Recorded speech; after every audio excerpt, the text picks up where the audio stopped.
30 years ago, during the war against the demons, it was the Mervinger family's efforts that led the anti-demon forces to victory.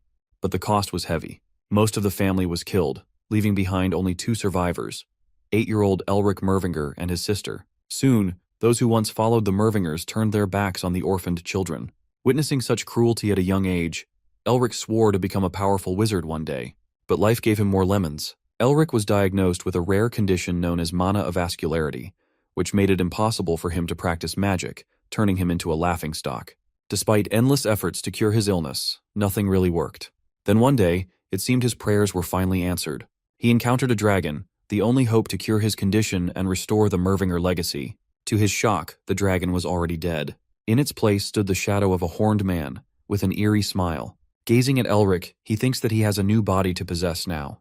Walking closer, he offered Elric the chance to become one with him, to destroy this world and create a new one together.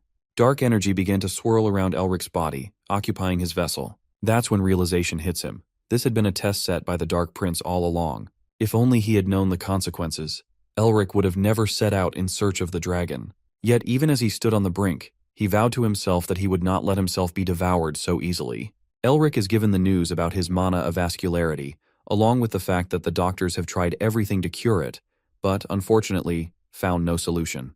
This means he won't be able to use magic for the rest of his life. Later, at Usdan Academy, he calls his sister, Heise, who seems worried about his condition and asks about what the doctor said. Even though Elric knows there's no cure, he assures her that he can take care of himself and will be fine soon. Still, Heise can't help but worry. Elric, sensing this, makes up an excuse and cuts the call. Anxiously, he wonders how he's going to tell her that he might have to come back home soon. After that, Elric makes his way to the results board to check the end-of-term results. It turns out Elric passes all the theory exams with flying colors. Yet again, he fails the magic practice exams.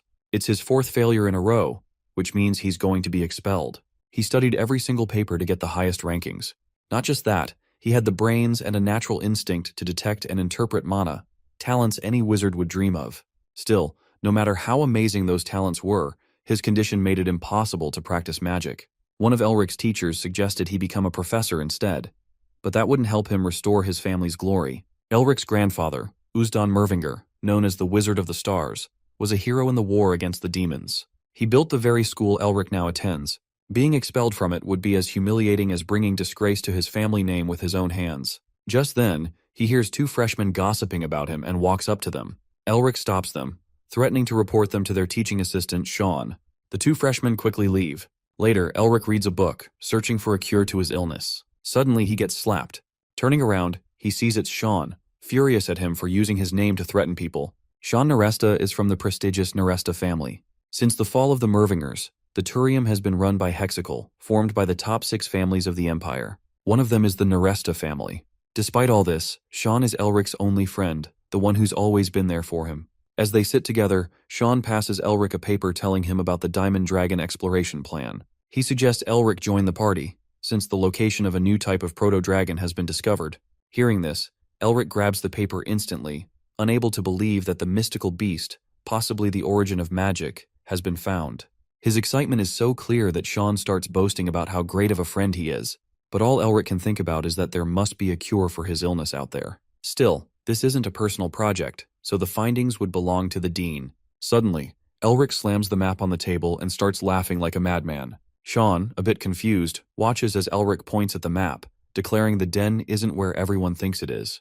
Loud enough, Elric points at the map and suggests that the den is not there. As Sean hears that, he looks around and realizes that nobody heard that, so he advises Elric to stay careful, as he doesn't want to be on the wrong foot with the professors, since they took part in that. Still, it doesn't change the fact that Elric is right. Sean tells him to keep his mouth shut and act like a gentleman, considering the background of the Neresta family. Then, through his magic, Sean draws a circle around the map to further investigate it. Both of them see a fissure, where 2 tectonic plates collide, and an insane amount of mana flows out. Elric realizes that its worth is around 100,000 years, and the criteria seem to resemble that of the Dragon's Den. After that, Elric wonders about the 3 principles of the mana stream, to which Sean replies after being a bit hesitant. He says from high to low, from wide to narrow, from hot to cold. If Elric searches using those rules, he will find a fissure in no time. But then, Sean points at a place and tells Elric to keep in mind that there is a stream of extremely hot groundwater which hinders mana accumulation. making it tough to survive for dragons. Sean's eyes fall on Mount Akron, which is spitting out lava, and Elric comes to the realization that the heated groundwater from the mount flows all across the continent. Coming back to reality, Sean, out of confusion and frustration, can't believe that there's no den, as they already detected a dragon magic wave from that area. Meanwhile, Elric smiles and says that he never mentioned there isn't a den there, and instead points out that it's in the Caragul cave. Later on, Sean makes his way to the dean's office, but he's hesitant about how he should mention that to him, since he could get expelled. But it could also be the case that what Elric said was true. Anyhow, Sean hears some sound from the training room, and it turns out to be Elric, who was trying to focus on his mana, to regain his family's long-lost glory. Sean sees his friend struggling, and realizes that this could be the only chance his illness can get cured. So, as a true friend, he decides to help him and enters the dean's office. As the dean hears that, he takes this as a blow to his ego, that his research team could be wrong. Sean tries to convince him otherwise, but the dean seems furious and says that Sean will be paying for the consequences, no matter what his background is like. The dean himself is a seven-circle wizard and begins emitting a massive chunk of mana. But before anything could happen, Elric slams open the door. Elric bows down to the dean and apologizes for entering like that. The dean goes straight to the point and questions whether he convinced Sean to say that. Elric agrees, to which the dean says that he is grateful for his insight, but argues that it's all based on a gut feeling without any proof. Elric smiles and says that his opinion is based on common sense, so easy that even a kid could understand it. Meanwhile, Sean is crying silent tears, wondering why Elric is taunting the dean. On the other hand, the dean taunts back that Elric is nothing but a failing student who can't even concentrate mana. Still, Elric stays serious, to which the dean says that there are people who do get lucky, and then there are people who are worthless scum and don't know where they belong, pointing at Elric. But of course, being a professor, he can't ignore Elric's opinion entirely, so he suggests a wager. Elric asks for an elaboration on the idea, so the dean explains that he will grant Elric permission to recruit the exploration party, and even if he needs more money to buy anything, that budget will be given. But there is one condition. The condition being, if he fails, there is one thing that the dean wants from him, and that is his grandfather's one and only heirloom. Later, as the carriage rolls steadily, Sean loses his temper at Elric for agreeing to the dean's deal. Elric, however, seems completely unbothered, continuing to read his book with a detached calm. Frustrated, Sean snatches the book from his hands and shouts that if they fail to locate the den, he will lose his family's heirloom, an artifact passed down through generations. That heirloom is none other than the Grand Collar of Wizardry, a relic the dean has had eyes on for years. Strangely, Elric keeps smiling. That carefree smile only enrages Sean further, because he too will be dragged into ruin if Elric fails. Still angry, Sean demands to know what Elric plans to do next. Elric finally sits up and, to Sean's surprise, reveals that he didn't accept the dean's wager because he wants to stay in the academy. He then declares that if the dean wants the Mervinger family's treasure, then he'd better be prepared to give up his position as dean. A little anxious, Sean remembers other than being labeled the shame of the Mervinger family, Elric once earned another infamous title, the Mad Dog of the Mervinger family. Elric suddenly wears an eerie smile which makes Sean uneasy. 7 years ago, when they first entered the academy and Elric was only 15, most of the other students were already practicing their mana. Due to his condition, Elric lags behind, which leads to whispers and doubt. People question whether he's even a true Mervinger and gets bullied often that he's probably adopted. Sean pities Elric, sure, but he pities the ones who provoke him even more, because Elric always makes sure they pay the price. Later, Elric gets appointed to Uzdon Academy's disciplinary committee. Whenever asked about his ruthless justice, Elric casually states that he punishes his bullies according to the Empire's law. Eventually, he's suspended. The Academy's regulations hold that all students are equal, but after that incident, no one dares cross him again. Snapping back to the present, Sean suddenly notices what Elric is reading. It's a banned book and Elric is reading it in plain sight. Sean gets furious and begins to yell, demanding to know what Elric's intentions are. Nervously, Elric admits that if he gets caught, he could very well be executed. But Sean insists.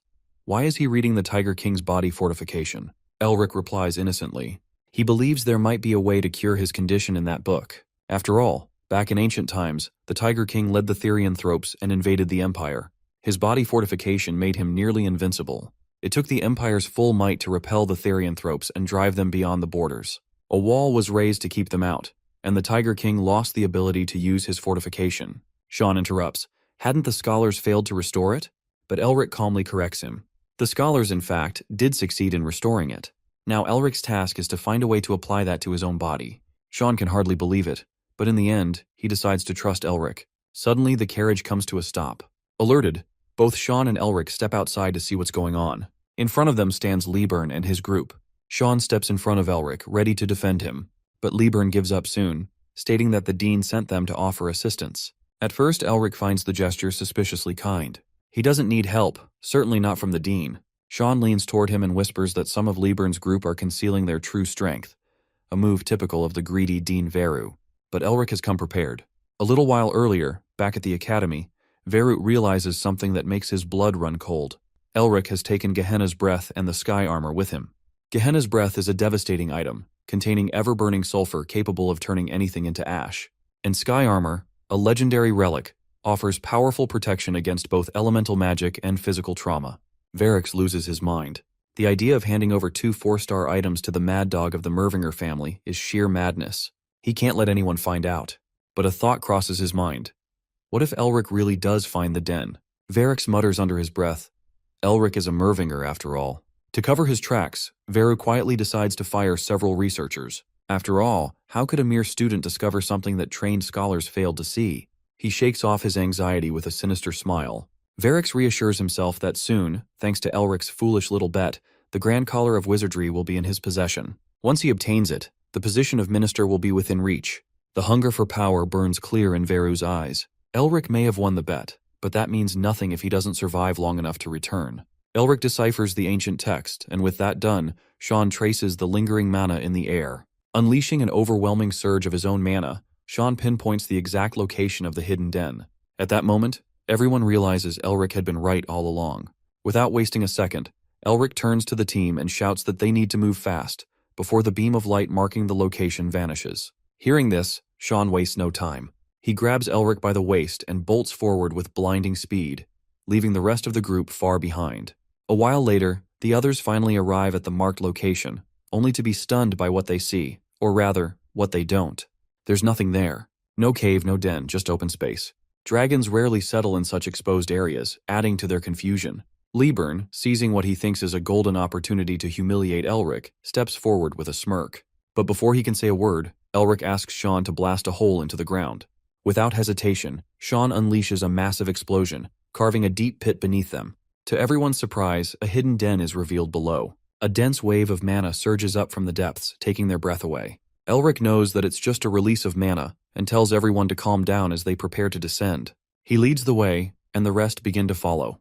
The cave is freezing cold. Even with Sean using his magic to keep the group warm, the cold persists. As they go deeper, Elric suddenly raises a hand and orders them to stop. Something just gave him the chills, and not from the cold cave. Elsewhere, deeper within the cave, an eerie creature with a single glowing eye, bound in chains and hidden from sight, can't contain his excitement. It senses the newcomer's presence. Back at the front of the group, Sean and Elric approach a towering stone door, the true entrance to the dragon's den. The team is eager, but debates whether to open it by force or through magic. But Elric quickly halts them, warning that the door is protected by a dragon's enchantment. Touching it recklessly could trigger deadly consequences. Meanwhile, Liburn strays from the group and finds himself next to an ornate gold handle. Out of sheer curiosity, he touches it. Elric notices and screams at him to stop, but it's already too late. The entire gate begins to shake and rumble violently. A thunderous rumble echoes through the cave, and Elric in an instant realizes that it is a trap. To protect the group from the danger of the den, Sean raises a powerful magic shield for protection. He turns to Elric and urges him to decipher the next segment of the text before it's too late. The others are on edge, as no one wants to die in an isolated den. But Elric remains focused. He tells everyone to stay calm. He sees the moment for what it is, not just a trap, but a test. The answer, he believes, is right there, hidden in plain sight. He just has to trust himself, like he always has. Now all he has to do is be quick with decoding the answer.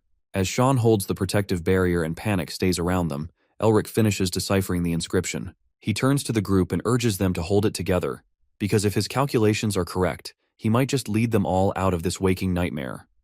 Holding the gold handle tightly, Elric chants a spell, desperately hoping the nightmare will turn into a daydream, as everyone's lives now depend on him. The gods must have been with him that day, because somehow, his tricks worked. The rumbling ceased, and the terrible situation was finally over. Sean, completely exhausted and drenched in sweat, falls to the ground. Seeing him panting, Elric rushes over, but Sean quickly assures him that he's completely all right. Meanwhile, the rest of the group checks on each other, making sure everyone is okay. Even after going through such a life or death situation, Sean admits that Elric's work was impressive, a compliment that instantly makes Elric feel a little cocky. Suddenly, without warning, a man is struck by a bolt of magic and collapses to the ground. It's round 2 inside the cave. Reacting quickly, Sean forms a barrier to protect everyone, shouting at Elric to work faster. Elric goes back into action, only to realize something shocking. This isn't just any spell work. This is the origin of magic itself, the legendary dragon tongue magic. With urgency, Elric sprints to the gate as Sean screams that he can't hold on much longer. Just in time, Elric throws the sky armor at the gate, stunning everyone. How on earth did this so-called failure get his hands on a 4-star item? Elric silently prays that it works, and miraculously, it does. The trap is broken. Panting, Elric sits back and realizes that his favorite robe has been completely destroyed. Just then, the gate rumbles and swings open, a bright light coming through. Elric calls out to the team, urging them all to make their way inside. Inside, they are met with a breathtaking sight. Treasure, more than any of them could have imagined. The team stands in awe. Among the loot, Elric finds well-preserved parchments that astonish him further. One of them praises Elric's work and refers to him as the captain. Just then, Sean comes up behind him, grabs him playfully, and praises his sharp thinking. Elric explains that he's always excelled and been great in theory. He had approached the situation like a test, laying out the structural formula of the spell before combining it with elemental magic. Suddenly, a strange realization hits Elric. Something about all of this feels familiar, as though someone had once told him this very thing. Sean notices the distant look in Elric's eyes and asks about it, but Elric brushes it off. Sean then reassures him that no one will ever dare to disrespect him or his family again. Still, Sean admits that something feels a little off, but decides to ignore it for now. Meanwhile, elsewhere in the chamber, Liebern receives orders from a magical globe. He must eliminate Elric. Almost simultaneously, a figure grabs Elric, also addressing him as captain, and drags him away to see a lab. Sean laughs and jokes that Elric's a big boy now, being called captain and all. Soon after, Liebern approaches Sean and traps him with a claim. There's a dragon's corpse hidden behind the hills of treasure. With excitement and curiosity, Sean follows him, assuming Elric will come along later. At the rear of the treasure room, they do indeed find a dragon's corpse, ancient, appearing to be over 4,000 years old. Meanwhile, the ones who dragged Elric away begin beating him up. Elric curses himself for letting his guard down. One of the bullies coldly tells him that he has no choice but to take him out. Everyone else remains distracted, still gawking at the treasure-filled den. Back with Sean, he suddenly notices the dragon's body twitch, a weird sign. At the same moment, Elric tries to scream for help but is gagged by the bullies. He's overwhelmed with regret, thinking about how hard he worked to get here and how foolish he was to trust the wrong people. Just as the bully raises his magic to finish Elric off, something strange happens. He hears Sean's voice echoing through the chamber. For everyone, get out of the way. What Elric sees next is beyond belief. The once-dead dragon is now chasing Sean and Liebern, its awakening lighting up the entire chamber in a blinding glow. Elric is stunned. Trouble after trouble, he surely didn't expect any of this. Elric stands in front of the dragon as the skeletal beast roars at him. Even though he's shaking, he pulls himself together and decides to treat this as part of his test. A test where he finds the dragon and survives its rage. Suddenly, Elric notices something strange. The dragon is staying completely still. His mind races with thoughts. Maybe the dragon is waiting for its breath to reload, or perhaps it's using a massive amount of mana right now. Then it clicks in his mind. The dragon is reloading so it can use its breath multiple times in succession. Elric turns toward the team and tells them to prepare for impact. The whole team, along with Sean, forms a barrier. And just like that, the dragon unleashes its breath. The blast is so powerful that cracks start forming in the shield created by the entire team. Elric calculates that it takes 20 seconds for each breath to reload, and if they can survive this one, they'll have a chance to fight and win against the dragon. Out of the corner of his eye, he looks at the door and calculates that they can reach it in 17 seconds and close it in 3. But before anything can happen, the shield cracks and shatters. It's time for the dragon to reload its breath. Elric screams for the entire team to run at that exact moment. Everyone starts sprinting, and Elric thinks he'll make it past the dragon too. But then, out of nowhere, the legendary troopers, tasked with protecting the dragon, stab him from behind. Sean sees this and yells at Elric to defend himself. Elric knows he's the only one who can handle it. Suddenly, a sharp pain shoots through his head, and everything starts to feel connected. His headache is so severe that he can't hear anything. A trooper comes in for a strike, but Elric dodges it swiftly. That's when he realizes this isn't a delusion. He knows exactly how the troopers will move and attack. He starts connecting the dots and realizes that following a trail of orbs will keep him safe, but he has to stay alert, because it could still be a trap. Taking the risk, he screams for everyone to follow him, and they rush behind Sean and Elric. As they're running, Elric and Sean dodge attacks and protect the team. They're almost at the gates. But then, Liburn, quite literally the headache painkillers were invented for, loses control and tumbles to the ground. He begs Elric to save him. Elric knows the situation is totally screwed, but he can't just leave him there to die. Of course, his morale didn't let Liburn rot all alone in there, so Elric grabs Liburn's hand and pulls him out with him. The troopers are trapped inside, and even if the gate is open, they cannot make it out. On the other hand, Sean is really mad at Elric for not prioritizing himself and putting himself at risk to save Liburn. Nervously, Elric chuckles and says that it wasn't his fault. Meanwhile, the troopers are trying to make their way out, but they can't. It puts Elric into deep thought. Someone must have damaged and manipulated the dragon's spell, and there is surely a good chance that someone got there before they did. Suddenly, Elric sees something and can't believe what he's seeing. Then, the troopers break through the barrier and are now coming to attack them. Everyone tries running, but all the directions are blocked. Being Mr. Smarty Pants, Elric goes back inside as he knows what to do. Sean thinks Elric has gone crazy and tries to stop him, but Elric smiles and tells him he'll catch up in a while. Then the door thuds and shuts behind him. Sean begins banging on the door, trying desperately to get Elric to open it. But it's no use, and Sean shakes at the thought of Elric being all alone inside. 7 years ago, after Elric's suspension period ended, Sean approached him to be friends, but Elric told him to go away, leaving Sean shocked. Every time Sean tried to befriend him, Elric would simply tell him to go away. One day, during a lesson, the entire class was being tested, and the professor told them to run. Sean covered almost half the distance quickly and realized he should have taken Elric with him. Suddenly, Sean tripped and nearly fell off a cliff, barely holding on. The bullies of the class approached Sean, and instead of helping him, they began to bully him. Sean realized he couldn't hold on much longer, but he couldn't use magic either, or he'd fail the test and wouldn't be able to show his father his face. When all hope seemed lost, someone grabbed him. It was Elric. He pulled Sean up and saved his life. Sean told him to go ahead and leave him there, but Elric reminded him that he once asked to be friends. Sean was about to thank him, but Elric simply told him to grab a few artifacts from his house as thanks. Returning to the present, Sean is panicking.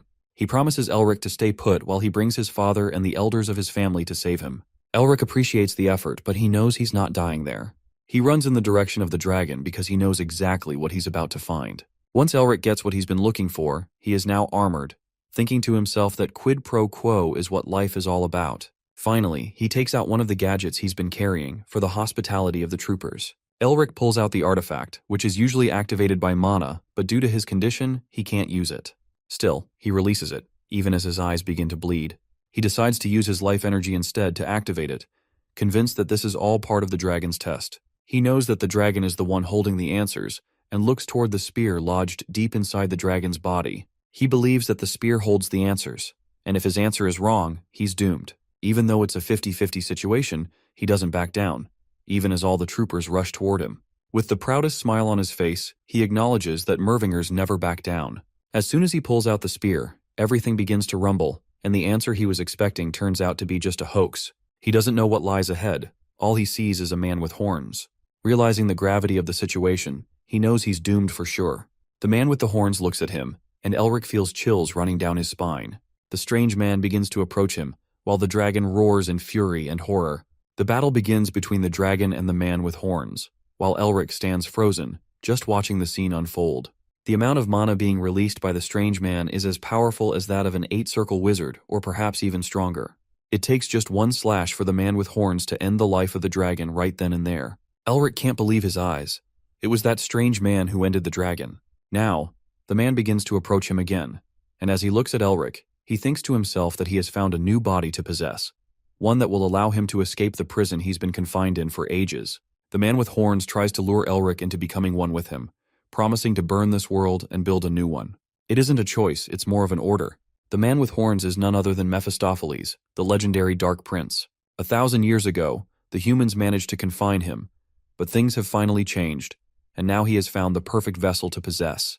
The dark energy begins to pour into Elric's body. He thinks to himself that if he had known this wasn't a dragon's test, but rather the devil's trap, he never would have come here. He's about to give up and fall to his knees, while the Dark Prince laughs, observing how Shynike's magic is actually making Elric even stronger. On the other hand, Elric can't stop feeling guilty.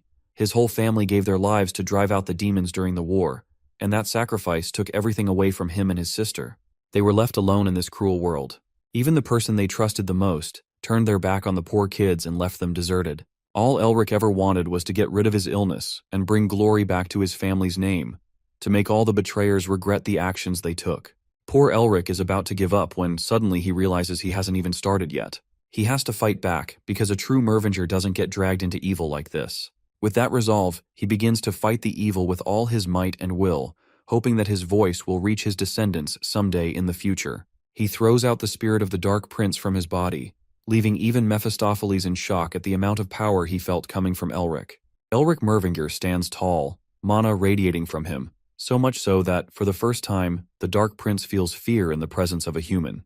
Elric raises his hand as he aims to engulf the first cup of evil, as it was intended by fate. Suddenly, he finds himself in a place that looks nothing like the den he was trapped in. He has no idea where he is, and he looks at his hands, trying to figure out where he could be. Elric's eyes fall on a man standing at the edge of a cliff, and he wonders who that could be, though he looks strangely familiar. The man in the cloak turns and says that they were a group of scholars who wished to discover the limits of wizardry. In Elric's mind, he realizes this is the voice that has been echoing in his head constantly. The man continues and says that some of them wanted more power than they could even handle. Power so immense, they were willing to be absorbed by demons and do nothing but bring harm to the world. When they realized what they were doing was wrong, they had to repent, so they created a family. The sole purpose of this family was to eradicate evil from the world. But they could never truly stop evil from spreading, because evil will never leave the world. Then, the man in the cloak moves his hands, and Elric screams for him to watch out. Suddenly, Elric opens his eyes in a hospital and sees Sean looking out the window, crying. Sean is pissed that of all the times, Elric had to wake up when he was crying and sobbing like a dramatic lady. Elric assures him that it's okay to cry. Sean tells him that he went back and returned with the rescue squad to save his dumb friend. Elric rubs his head and says that he is the head of a distinguished family, and calling him dumb is inappropriate. Sean calls him dumb again and tells him not to do anything stupid again. Then Sean tells him to stand up for a moment. When Elric does, he realizes that he's gotten taller. Sean tells him to look in the mirror.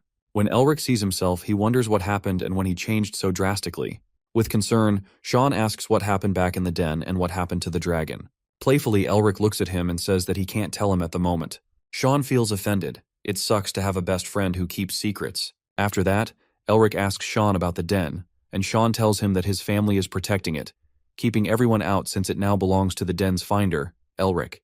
It's the law. The one who discovers a dragon's den becomes its rightful owner. Sean sighs and proudly says that if only Elric knew what he had to go through to keep the Turium and the Academy away from the den. Elric smiles at Sean, knowing he went as far as he could to save him. Suddenly, Elric realizes that Dean Veru would be greedy enough to try and claim the excavation rights for himself. Strangely, he smiles, knowing that Veru once tried to kill him. Sean realizes that Elric is planning something bad.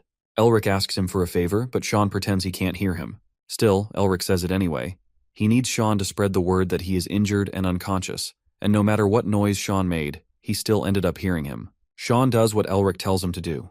Meanwhile, outside the hospital, it is announced that Elric is unconscious and no visitors are allowed. Everyone greedy for excavation rights tries to force their way inside, but the Neresta family manages to shut down the hospital, leaving everyone waiting. On the other hand, the spokesman of the Neresta family, Karl Duniz, steps into Elric's room but soon leaves.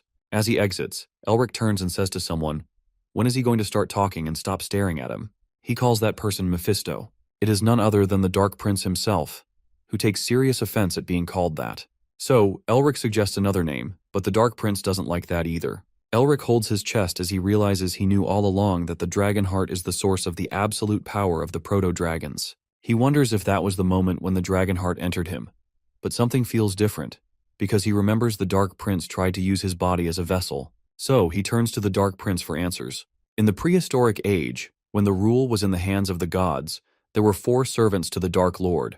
Finis, the Prince of Demise, Insanium, the Prince of Insanity, Fornicaciones, the Prince of Fornication, and lastly, Peccatum Originale, the Prince of Original Sin, known as Mephistopheles.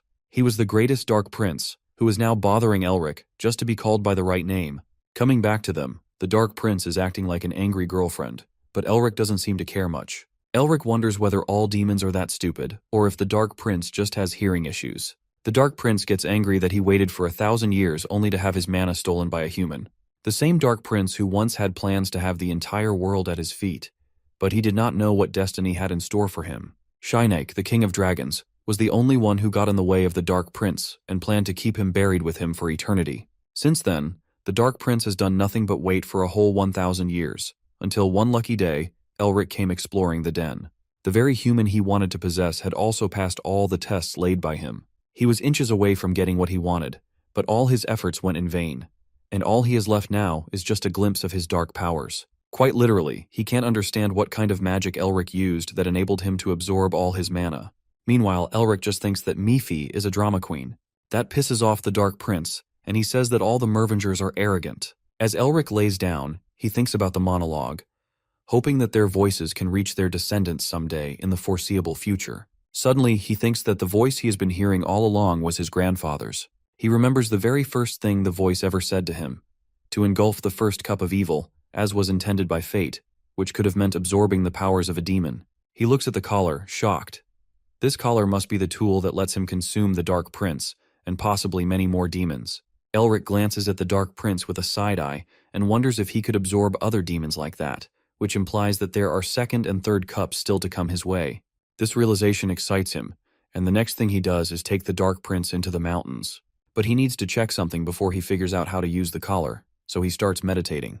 Through his focus, he can hear and see everything. After that, he ignites a huge fire, which leaves the Dark Prince in utter shock, wondering how a human could use the magic of dragons. That is something he wouldn't have even expected from a Mervinger. On the other hand, Elric feels relieved as his mana avascularity, the disease that held him back, is finally cured, and he is no longer the shame of the glorious Mervinger family. Now he knows that it is time to make all the traitors and those who belittled him once regret their choices. Outside the hospital, the press gathers, seeking answers regarding Elric, but mainly concerning the excavation rites.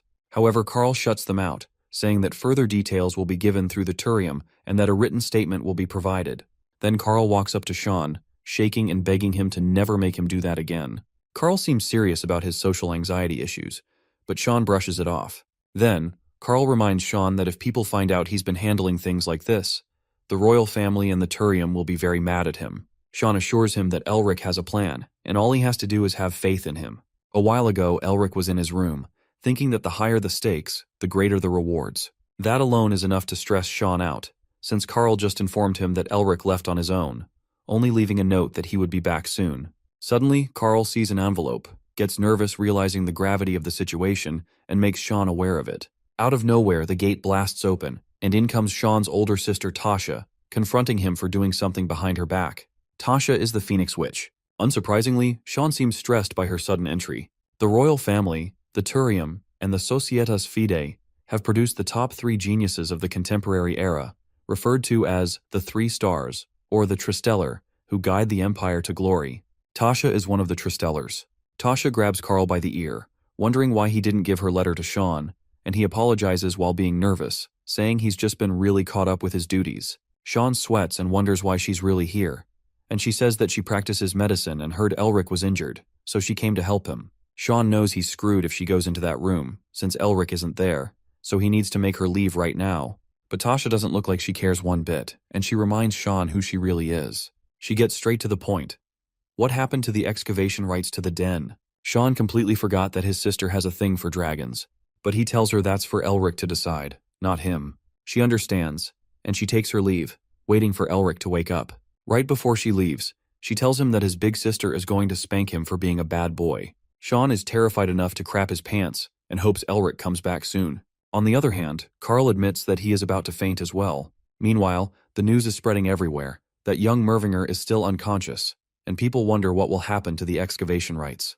Elric sees the newspaper and knows that Sean is doing his job well. In the newspaper is a picture of Dean Veru, and Elric knows what's about to go down with him with a strange smile on his face. In Varix's office, Liburn approaches him, addressing him as the minister, but Veru reminds him that the elections haven't even begun yet. Then Varix asks Liburn how Elric is doing, and Liburn tells him that according to the rumors, Elric is about to die. Pretentiously, Varux smiles and says that he is so sorry to hear that. Liburn suggests that it might be safer for someone to take care of things, but Varix, out of rage, stops him. Then, Varix puts his cup down and says that they'll be one professor short when the election is over, and he wonders who's going to take that spot. Liburn, seizing the opportunity, says that he won't let him down, Later that night, Elric stands outside a window and uses his inner eye, which allows him to see the other side of reality. He seeks the hidden grains into which he will inject the mana from the dragon heart. This way, he can cast magic without actually saying the words out loud. He casts the magic and takes his first step into the forest, which draws him toward the beginning of it. In order to bring Veru down and let the world know that the glory of the Mervingers is back, Elric knows he needs to become insanely powerful before the election takes place. The Dark Prince mocks Elric after seeing him only jump higher, scoffing if that's all he could do with all the powers he stole from him. But Elric takes that insult as motivation, to become faster and stronger. As Elric closes his eyes, the Dark Prince grows irritated, unable to accept such a gesture of disregard. To him, closing one's eyes while in his presence is disrespectful. Still, Elric doesn't care what he says. He remembers something called incantation in dragon tongue magic. First, he forms the image of the magic in his mind. Then, all he has to do is speak it into existence. Watching him perform it effortlessly, the Dark Prince can't believe his eyes. Elric begins to fly. Even while feeling anxious, he still thinks it's amazing and hella powerful. So he gives it another try. The Dark Prince is baffled as he witnesses incantation and double casting executed simultaneously, at a beginner level no less. He knows the Mervingers have always been natural enemies of demon kind, terrifying in their potential, but no one has ever been as innately gifted as Elric. Suddenly a memory strikes him. There was one exception. The very first Mervinger. But the Dark Prince brushes the thought aside. This only strengthens his resolve.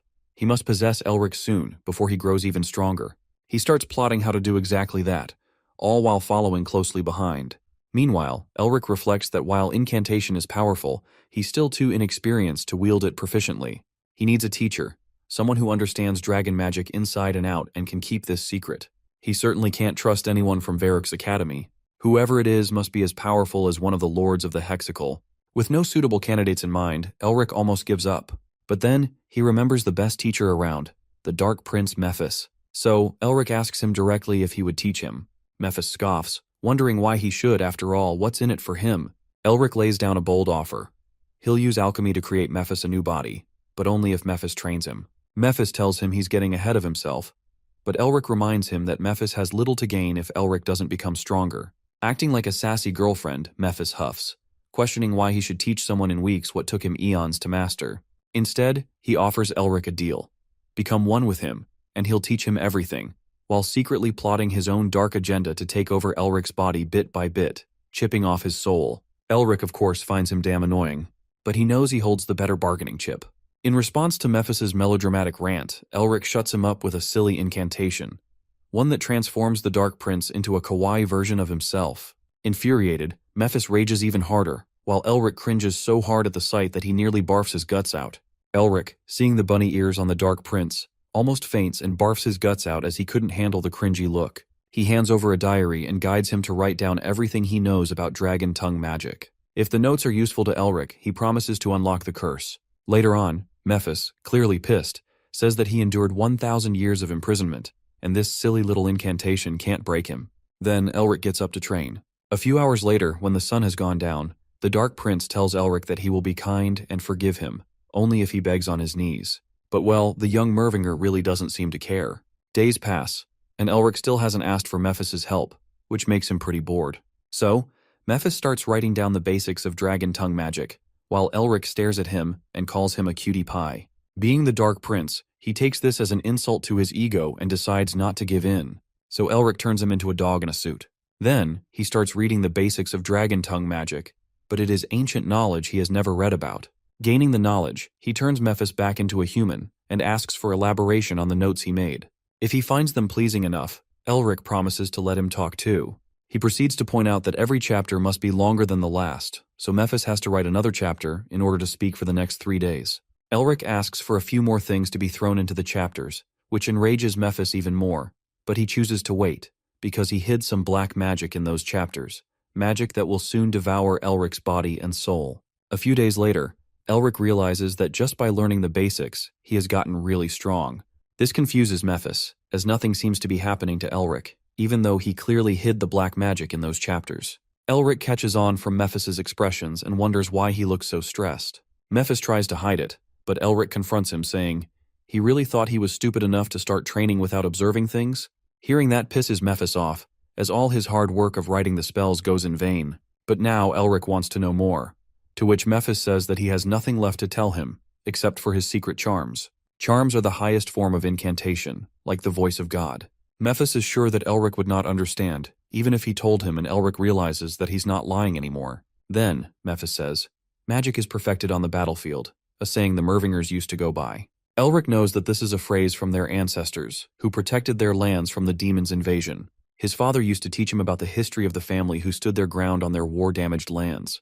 Though he couldn't talk much due to the after-effects of the war, Elric remembers that he was always reminiscing about the days when he used to fight battles with Elric's grandfather. Little Elric would ask his father if he could use the same magic his grandpa used to cast, and his father would always tell him that to become a great wizard, he should gather knowledge like one first. Using force without knowing the theory would lead to nothing, since his grandpa had also been the greatest scholar before becoming the strongest wizard ever. Elric's father would advise him to follow the guide of Hyza, and his mother would order him to finish reading his lesson by the end of the day. He would act rebellious and say he wanted to play with his dad instead, but Hyza used to grab him by the ear to train him. They indeed had a small, happy family. Well, time flew by. Along with his father, his mother fell ill too, and his father shared half his life force with her to keep her alive. He tries taking the blame on him, but Elric's mother tells her husband that she loved sharing every moment with him and their children. But now Elric's father couldn't share his life force any longer. They were both on their deathbeds. Both of the little kids are weeping. His mother told Hyza to take care of little Elric, and his father told Elric that it wasn't important to be a wizard, but what truly brought him happiness was being their father. With that said, both of his parents left the world, leaving the two of them alone in this selfish world. Coming back to the present day, Elric thinks his father was wrong about not being a wizard, because it's easy to be betrayed when you are weak. To protect himself, Elric will become strong, he promises to himself. The battlefield is where magic is perfected, and with that aim, he knows that real-life practice is what he needs. Elric thinks about going to the haunted Red Forest, but the ghost-like monsters there would be too dangerous. Then he considers the Goblin Cave, but it's too crowded and well-known. Suddenly, he remembers that his father once told him there are sanctuaries all over the continent, where their ancestors used to live. He knows where to go now. So he tells Mephis that they're going to the land of ice and snow, the land of the snow people, the Yeti Highland. The next day, Elric took a bath in a lake. He needed to change his appearance so no one would recognize him. Using his magic, he enchanted the water to give him a fresh haircut, change his hair color, and remove all facial hair. By the time he stepped out, he looked like he'd walked off the cover of a Vogue magazine. Later, he made his way to the guild guide, where a man led him inside to find his Yeti Highland adventuring party. To Elric's surprise, the adventurers didn't look like adventurers at all. There was a child, 4 herb collectors, 3 monster hunters, and 5 people who were clearly hiding their identities. The child stepped forward and introduced himself with a bright smile, even giving a detailed explanation of his name. His name was Mingma, and he assured everyone that if they followed his lead, everything would be fine. Mephis was already annoyed, but Elric asked Mingma if he could find a telecrystal. Unfortunately, as Mingma explained, there were no telecrystals available. Only carrier pigeons and letters are used in their region. The chatterbox child began to ramble again but quickly remembered they had to leave soon. He promised to continue his tale along the journey. Elric was worried because he needed to contact his sister soon. But for now, he left it up to Sean to figure something out. As their journey began, Mingma immediately started chattering again, as if it paid his bills. Before long, they arrived at their destination, the Yeti Highland. Mephis looked around and noted that the place seemed familiar. It was where the Yetis lived. Elric was surprised to hear that Mephis had seen Yetis before, and he asked if they were the same as demons. Mephis responded that Yetis didn't fall into the same category as him, clearly mad at even the reference, but Elric had never realized they were even related. Mephis then mentioned that the former king of the Yetis had a cruel fate. Otherwise, he might have been blessed by the Dark Lord greatly. He wondered aloud if the tomb of the former king was still there. Elric grew curious, but Mephis added that if the tomb had remained, it had likely been robbed long ago. A realization struck the young Mervinger. The tomb of the Yeti leader might be connected to his family, especially since Yetis were tied to demons. Elric remembered how his father once told him that the Mervinger sanctuaries were built by their ancestors to protect their legacy. He had wanted Elric to visit the Yeti Highlands one day, to uncover that legacy and pay respects to their ancestors. Back in the present, Elric began to wonder what this legacy could be, and glanced at the collar he wore, wondering if it held any information.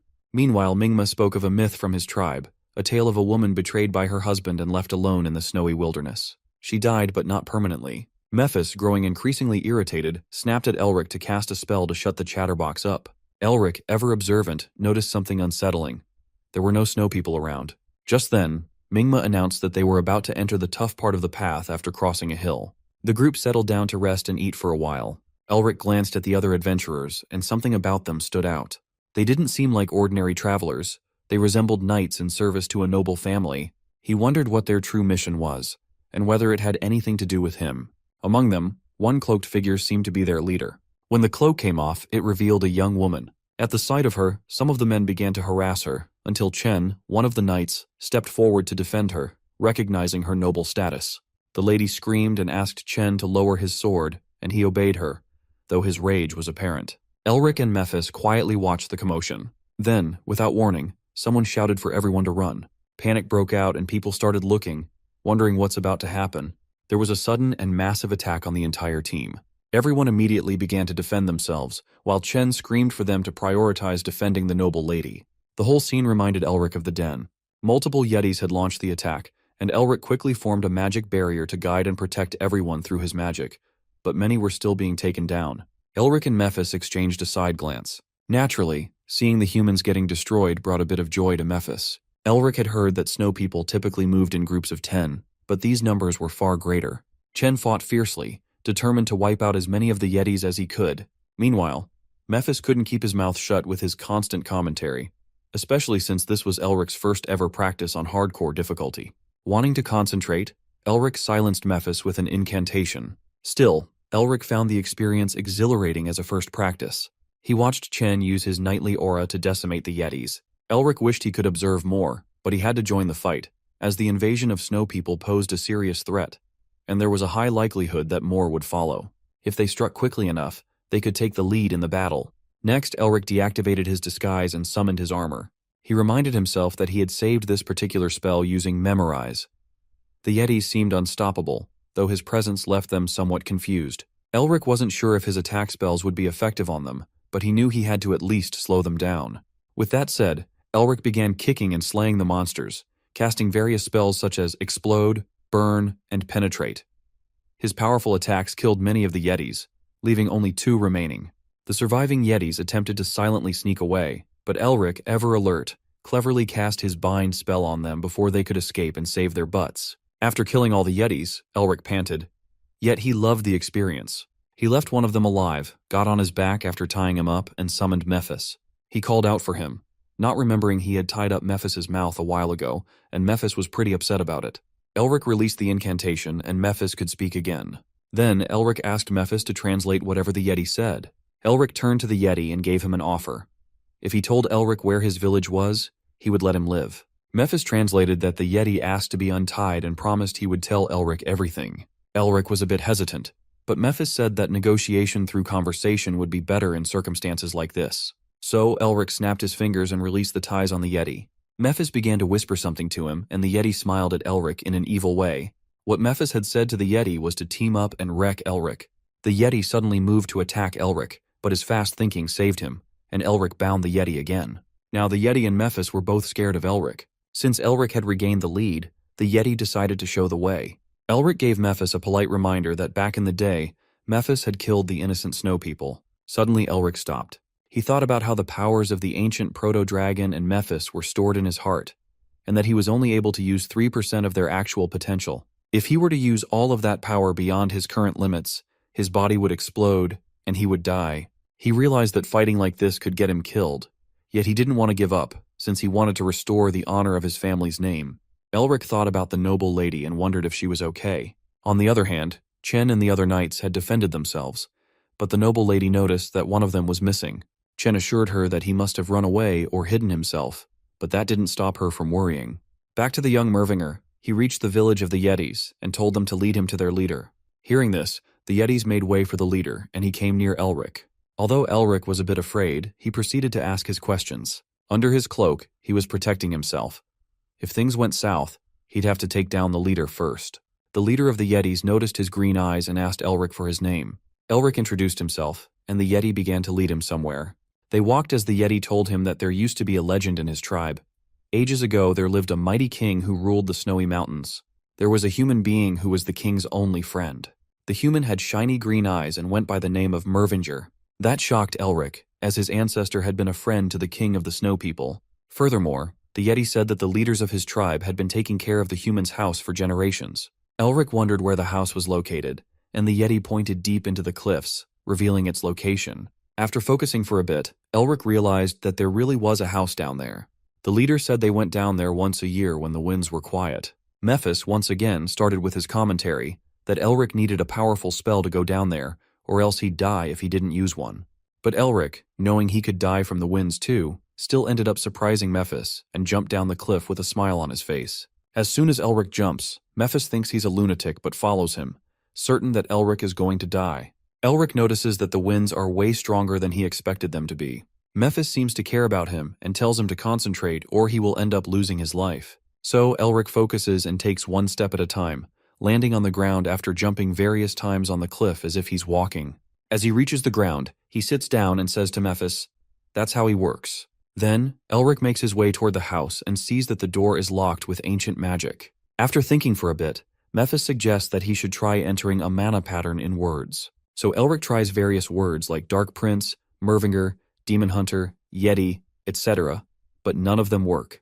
Elric wonders if there is something else that would work besides the mana pattern, something more like a key. He picks up his collar, points it at the door, and the door unlocks as it was the key to the house. He looks at the house from the inside, and it is humongous and well preserved. It has a lot of books.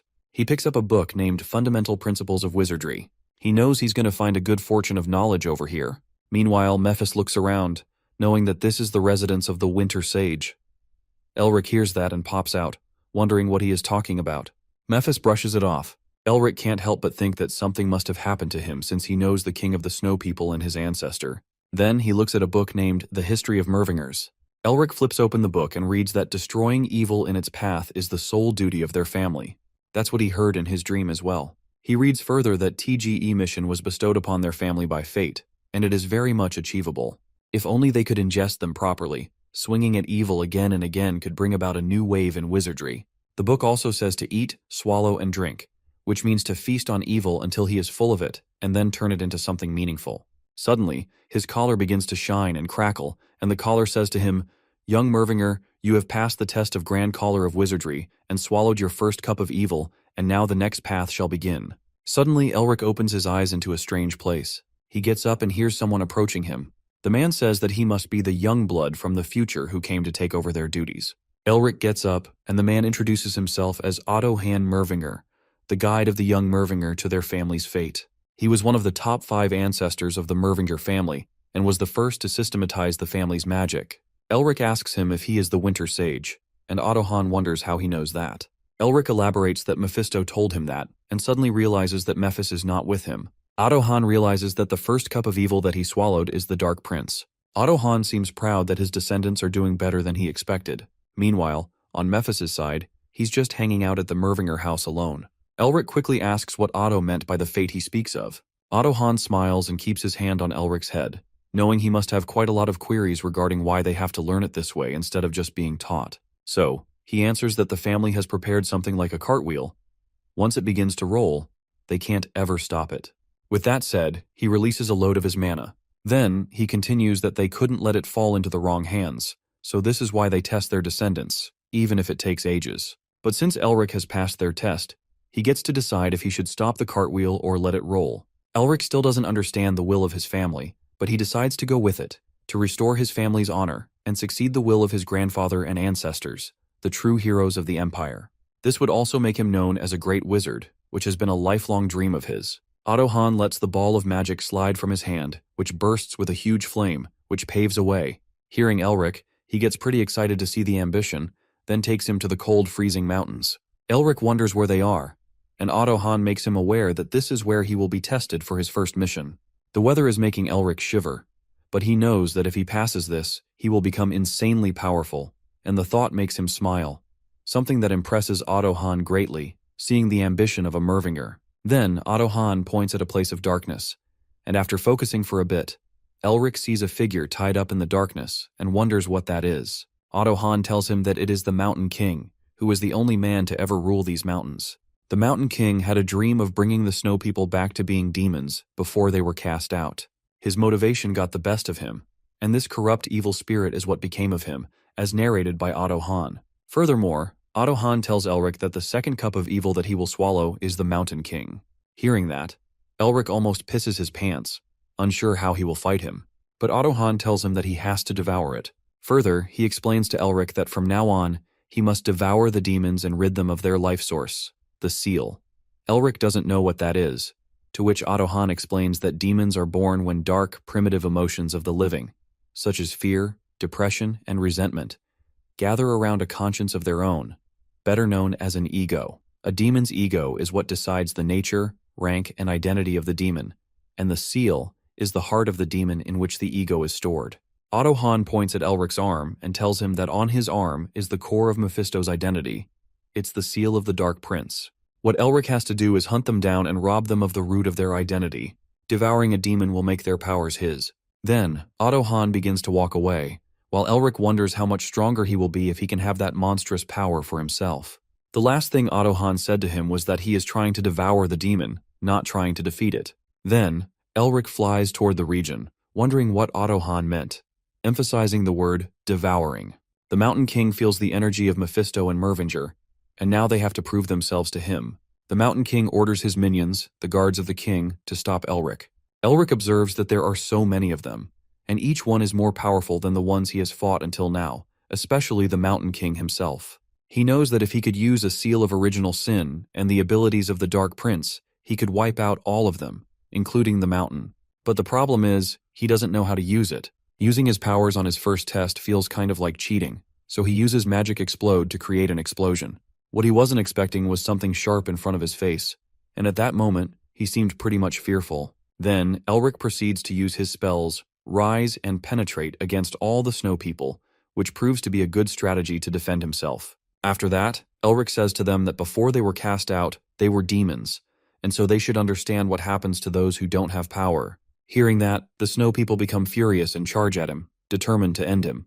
But the young Mervinger has a resilient spirit and knows that this challenge means nothing to him, as he can only get stronger by overcoming it. He raises his hand and attacks them again, but it ends up backfiring and hitting him instead of the snow people, causing him to fall back. The guards stand ready with their swords raised while he thinks that he might lose, but he knows he can't just give in at his first real hardship like this. He tries to get up, though he doesn't know if his body will hold out. Suddenly, dark energy surrounds him, catching the guards by surprise. Elric looks at the guards, rage apparent on his face, and charges at them again. The energy emitting from him comes from the dragon heart, and he uses the same mana to fight back against the guards. Furthermore, he casts his spells Bloom and Scatter. Panting after using the spells, he runs away from the guards after taking down one of them. Elric falls to the ground, barely able to believe how tough the situation is, especially since all the soldiers are now coming back to life. He knows he has to think quickly about what to do next instead of allowing himself to be tired. Suddenly something begins to attack him. He doesn't know quite what it is and tries to defend himself from it, but it turns out to be the seal. He thinks to himself that it's not as clear as the seal of the original sun, but it's definitely something new. He's not entirely sure what it is, but it provides a soothing feeling to his dragon heart and keeps it from bursting. Maybe this is why the demons called the seal by their proper names. Furthermore, he realizes that this is why they have to know the demons' real names to harness their true power, just as Otto Hahn had taught him. Though Elric wonders how he will discover their real names, since they won't simply reveal them if he asks casually, Otto Hahn had assured him that when the time comes, he will feel the name himself. As more soldiers approach him, Elric begins to channel mana into the palms of his hands. He thinks to himself that the proper name of the snow people is Ruthlessness. He can't explain why, but he just knows how to use the seal. With his magic, he clears a path away from the snow people, confident now that he knows their true name, Ruthless. It definitely takes a significant chunk of mana, but with a smile on his face, Elric thinks to himself that it looks like he used the power of the seal correctly, and now there are only a few more enemies left to take down. Suddenly, he collapses to the ground, not knowing exactly what just happened as the darkness spreads through his vision. Suddenly, Elric opens his eyes, sweating, in his grandfather's house while lying on the ground, unable to process what just happened. He hears Mephis, who observes him with a smirk and comments that it looks like Elric has been through a lot. Elric can't believe Mephis is with him again. Mephis explains that Elric's little necklace was rattling the whole time, so he thought Elric was having another devouring session, and it seems like Elric found it hard to devour this time. Poor Elric, still sweating, wonders if he wasn't dead this entire time. He must have blacked out after using up all of his mana, and when he overdid it with the seal, he lost consciousness. Still, despite all of that, he exceeds all his expectations. He thinks that if the incomplete seal of ruthlessness is this powerful, he can't even imagine how strong the seal of original sin would be. Yet, he doesn't know how to use either of them. Mephis then asks if that was the seal of ruthlessness, and if so, he is sure that it was the Winter Sage who did that to him. Elric asks Mephis how to use the seal of original sin. Mephis realizes that he has already told Elric about proper names and everything, but he also makes it clear that he won't reveal a single bit about it. No matter what kind of humiliation Elric puts him through, Mephis will never open his mouth. Elric, realizing how serious the situation is, nervously says that Mephis doesn't need to get so serious about it. He was just asking. However, Elric already saw that response coming. After all, a seal means everything to a demon, and asking about it is like asking to have everything taken away from him. So, for now, Elric has to give up. Although Elric knows that the seal of original sin is the seal of the Dark Prince, he thinks that if using the seal of ruthlessness was enough to knock him out, then he won't be able to use the seal of original sin anyway. Then, Elric asks Mephis if he knows the Mountain King, and Mephis admits that he does but asks why Elric wants to know. Elric explains that he has been told this is the Mountain King's grave, and that he has to defeat him here, which greatly surprises Mephis. Mephis knew Ottohan was mad, but he never thought he would be insane enough to send Elric against someone as powerful as the Mountain King. Elric smiles and asks if Mephis has any ideas, but Mephis immediately shakes his head in refusal. Elric tries to convince him, saying that the Mountain King isn't even a demon anymore, so it should be fine to tell him. That infuriates Mephis, who screams if Elric really expects him to tell the biggest secret of their kind, which could be their greatest weakness. Elric puts up an offer, 3 days without the spell of cuteness. Mephis refuses, so Elric sweetens the deal, 5 days without the spell of cuteness. Now that sounds appealing to Mephis, and he agrees, referring to himself as the benevolent prince. Elric laughs, realizing it only took 5 days to convince him. Now Mephis gets serious. He says that the way Elric is now, he won't even be able to approach the Mountain King, let alone pass his ancestors' test. Still grinning, Mephis says that there is a way he can take. The next thing Elric knows, he finds himself back in the cold mountains, determined to make good use of the hint Mephis gave him. The hint was that he needs to improve his achievement status depending on a seal's rarity. It can be ranked as normal, great, prestigious, original, or mythical. Each of these ranks requires a certain level of achievement that determines his proficiency with the seal. Mephis also told him that the seal of ruthlessness is a prestigious rank, which is relatively high. At the moment, Elric's achievement status is 1 star at most, while the Mountain King's seal is 10 stars. So he needs to raise his achievement to 10 stars, or become an original rank wizard himself. Elric can't believe that he's only at 1 star.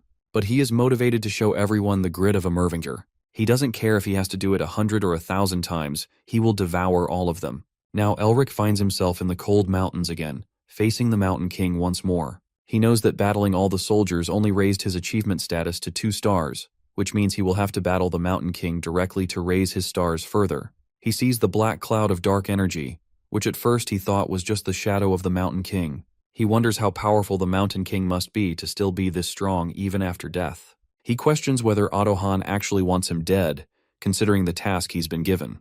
Nonetheless, Elric is still motivated to devour the Mountain King. But suddenly, Elric opens his eyes once more in his grandfather's house. He laughs, saying that he tried super hard to collect the seal but didn't even see it coming. However, he feels a bit concerned about how he is supposed to beat something that powerful. Mephis tries to lure him into giving up, but Elric loves the idea of devouring something that strong. A greedy look appears on his face, which Mephis notices. Then, something unexpected happens.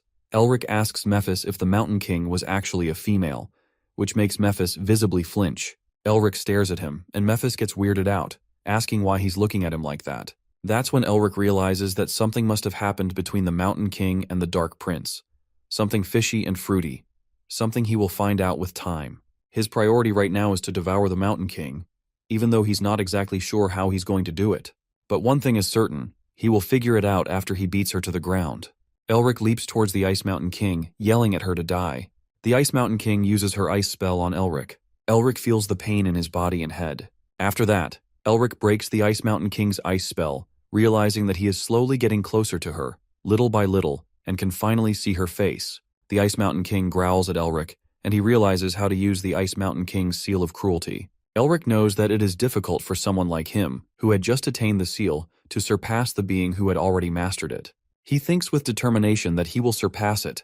The Ice Mountain King growls again at Elric, and he presses his palm against the Ice Mountain King's palm.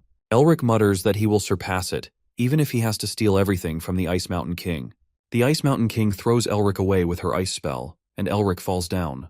Otto watches the scene and thinks that it would not be strange for Elric's ego if he keeps dying like this. He sees that Elric is still smiling, and realizes that Elric not only has innate talent, but also possesses an unsubmitting will and an endless desire to improve himself. Seeing Elric cutting the Ice Mountain King's arm, Otto realizes that Elric is someone who would never appear even in their family. He believes that Elric is a lunatic. Elric chuckles, saying that he has reached the 3 to 5 star level. In an instant, the Ice Mountain King attacks Elric. Elric tries to defend himself, saying that the Ice Mountain King doesn't even give him time to breathe. Elric uses his powers to protect himself from the spell of the Ice Mountain King. Feeling his powers weaken against her, Elric curses and wonders if this is his limit. He realizes that just stealing is not enough to defeat the Ice Mountain King, and he must become her. Elric's tattooed hand glows, and he feels his body weakening. He wonders if he died again. After that, Elric glances into the memories of the Ice Mountain King. Elric sees Mephisto coming towards the Ice Mountain King and asking her to prove that she is worthy enough to be part of their race. Seeing this, Elric wonders what in the world is happening. Elric watches the past of the Ice Mountain King and sees that their demon god, their queen, the leader of the Highlands, has delivered them an oracle. Elric sees that the Ice Mountain King was born as the king who would come to rule the Ice Mountain, but she could not be satisfied with just the Ice Mountain, even though she was the first in the history of the Ice Mountain to unite the tribes. The Ice Mountain King decided to reclaim their former glory, saying that since they were once part of the almighty demon race, they would once again return to their rightful place. Elric sees in the memories of the Ice Mountain King that beyond the ordinary Ice Mountain, they made countless humans and demons kneel before them, and at last, they once again became part of the demon race. And even further, the Ice Mountain King tried to become a demon king, but the wall of an almighty demon king, Mephistopheles, was too high, and the Ice Mountain King had no choice but to taste the bitterness of defeat. Nevertheless, the Ice Mountain King never stopped and did whatever it took to polish her true name and evolve her seal. The Ice Mountain King tells Elric that she took the first step, and that he could receive Mephistopheles' acknowledgement, but she was blocked by a wall steeper than anything she had ever faced before. All forces charged against her team, and her comrades began begging for their lives. The Ice Mountain King yelled at them, reminding them that they were members of the proud demon race and that there was nothing they could not accomplish. She tells Elric that she saw Otto Mervinger attacking them relentlessly. That was how they lost the war against the humans led by Otto and were driven back to the Ice Mountain. The Ice Mountain King had shouted at Otto asking why humans, who already had everything, could not allow creatures like them to have even a small part of it. Sobbing, the Ice Mountain King looks at Elric and slowly stands. Elric watches her with sorrow, then cups his chin and says that despite her despair, she endured countless hardships to reclaim the glory of her race. He tells her that he appreciates her, recognizing that it is a great and noble duty. In the past, after that battle, Otto settled in the Ice Mountain to keep watch over her. Through countless battles, the two came to respect each other and spent a long time together. However, the Ice Mountain King, unable to free herself completely from her ambitions, eventually became a monster and met her end at Otto hands. In the present, the Ice Mountain King tells Elric that he must be the descendant Otto once spoke about. Smiling at Elric, she says that seeing how he erased a portion of her mania and even severed her arm, it seems Otto boasts were not mistaken. Elric immediately apologizes, expressing regret for her lost arm. The Ice Mountain King chuckles and tells him that, even though she ended up like this, unable to abandon her ambitions, she is still a king and a warrior who once led her race. She says she does not need pity from her enemy. Hearing this, Elric is sort of shocked. The Ice Mountain King continues, saying that it seems the time has finally come to end this long battle. She says it is time for her to apologize to her people and honor their sacrifices. She admits that she regrets ever desiring to be part of the demon race, realizing now that simply being happy with those she loved would have been enough. Watching her, Elric realizes that the Ice Mountain King is being consumed by demonic energy. He wonders what he should do. As he sees her awaken her powers, he reminds himself that his opponent is the Ice Mountain King, the ruler who united the vast Ice Mountain, the greatest warrior of the Yetis, and an enemy he must overcome. Elric knows he must use his full strength to defeat her, both out of necessity and as a sign of respect. Resolute, Elric decides to show her the greatness she had built. They lock eyes, gritting their teeth, the rage in their glowing eyes burning brighter than ever. The next second, they get into a battle against each other while using their powers. The Ice Mountain King attacks Elric with her axe and he grits his teeth, knowing he has to become him. They continue to fight, and Elric begins to feel strange as he finds himself enjoying it. even though this is clearly a battle with his life on the line. Elric attacks on the Ice Mountain King with full rage and wonders why it feels fun. He realizes that he can feel the days full of happiness that the Ice Mountain King spent with Otto Hahn.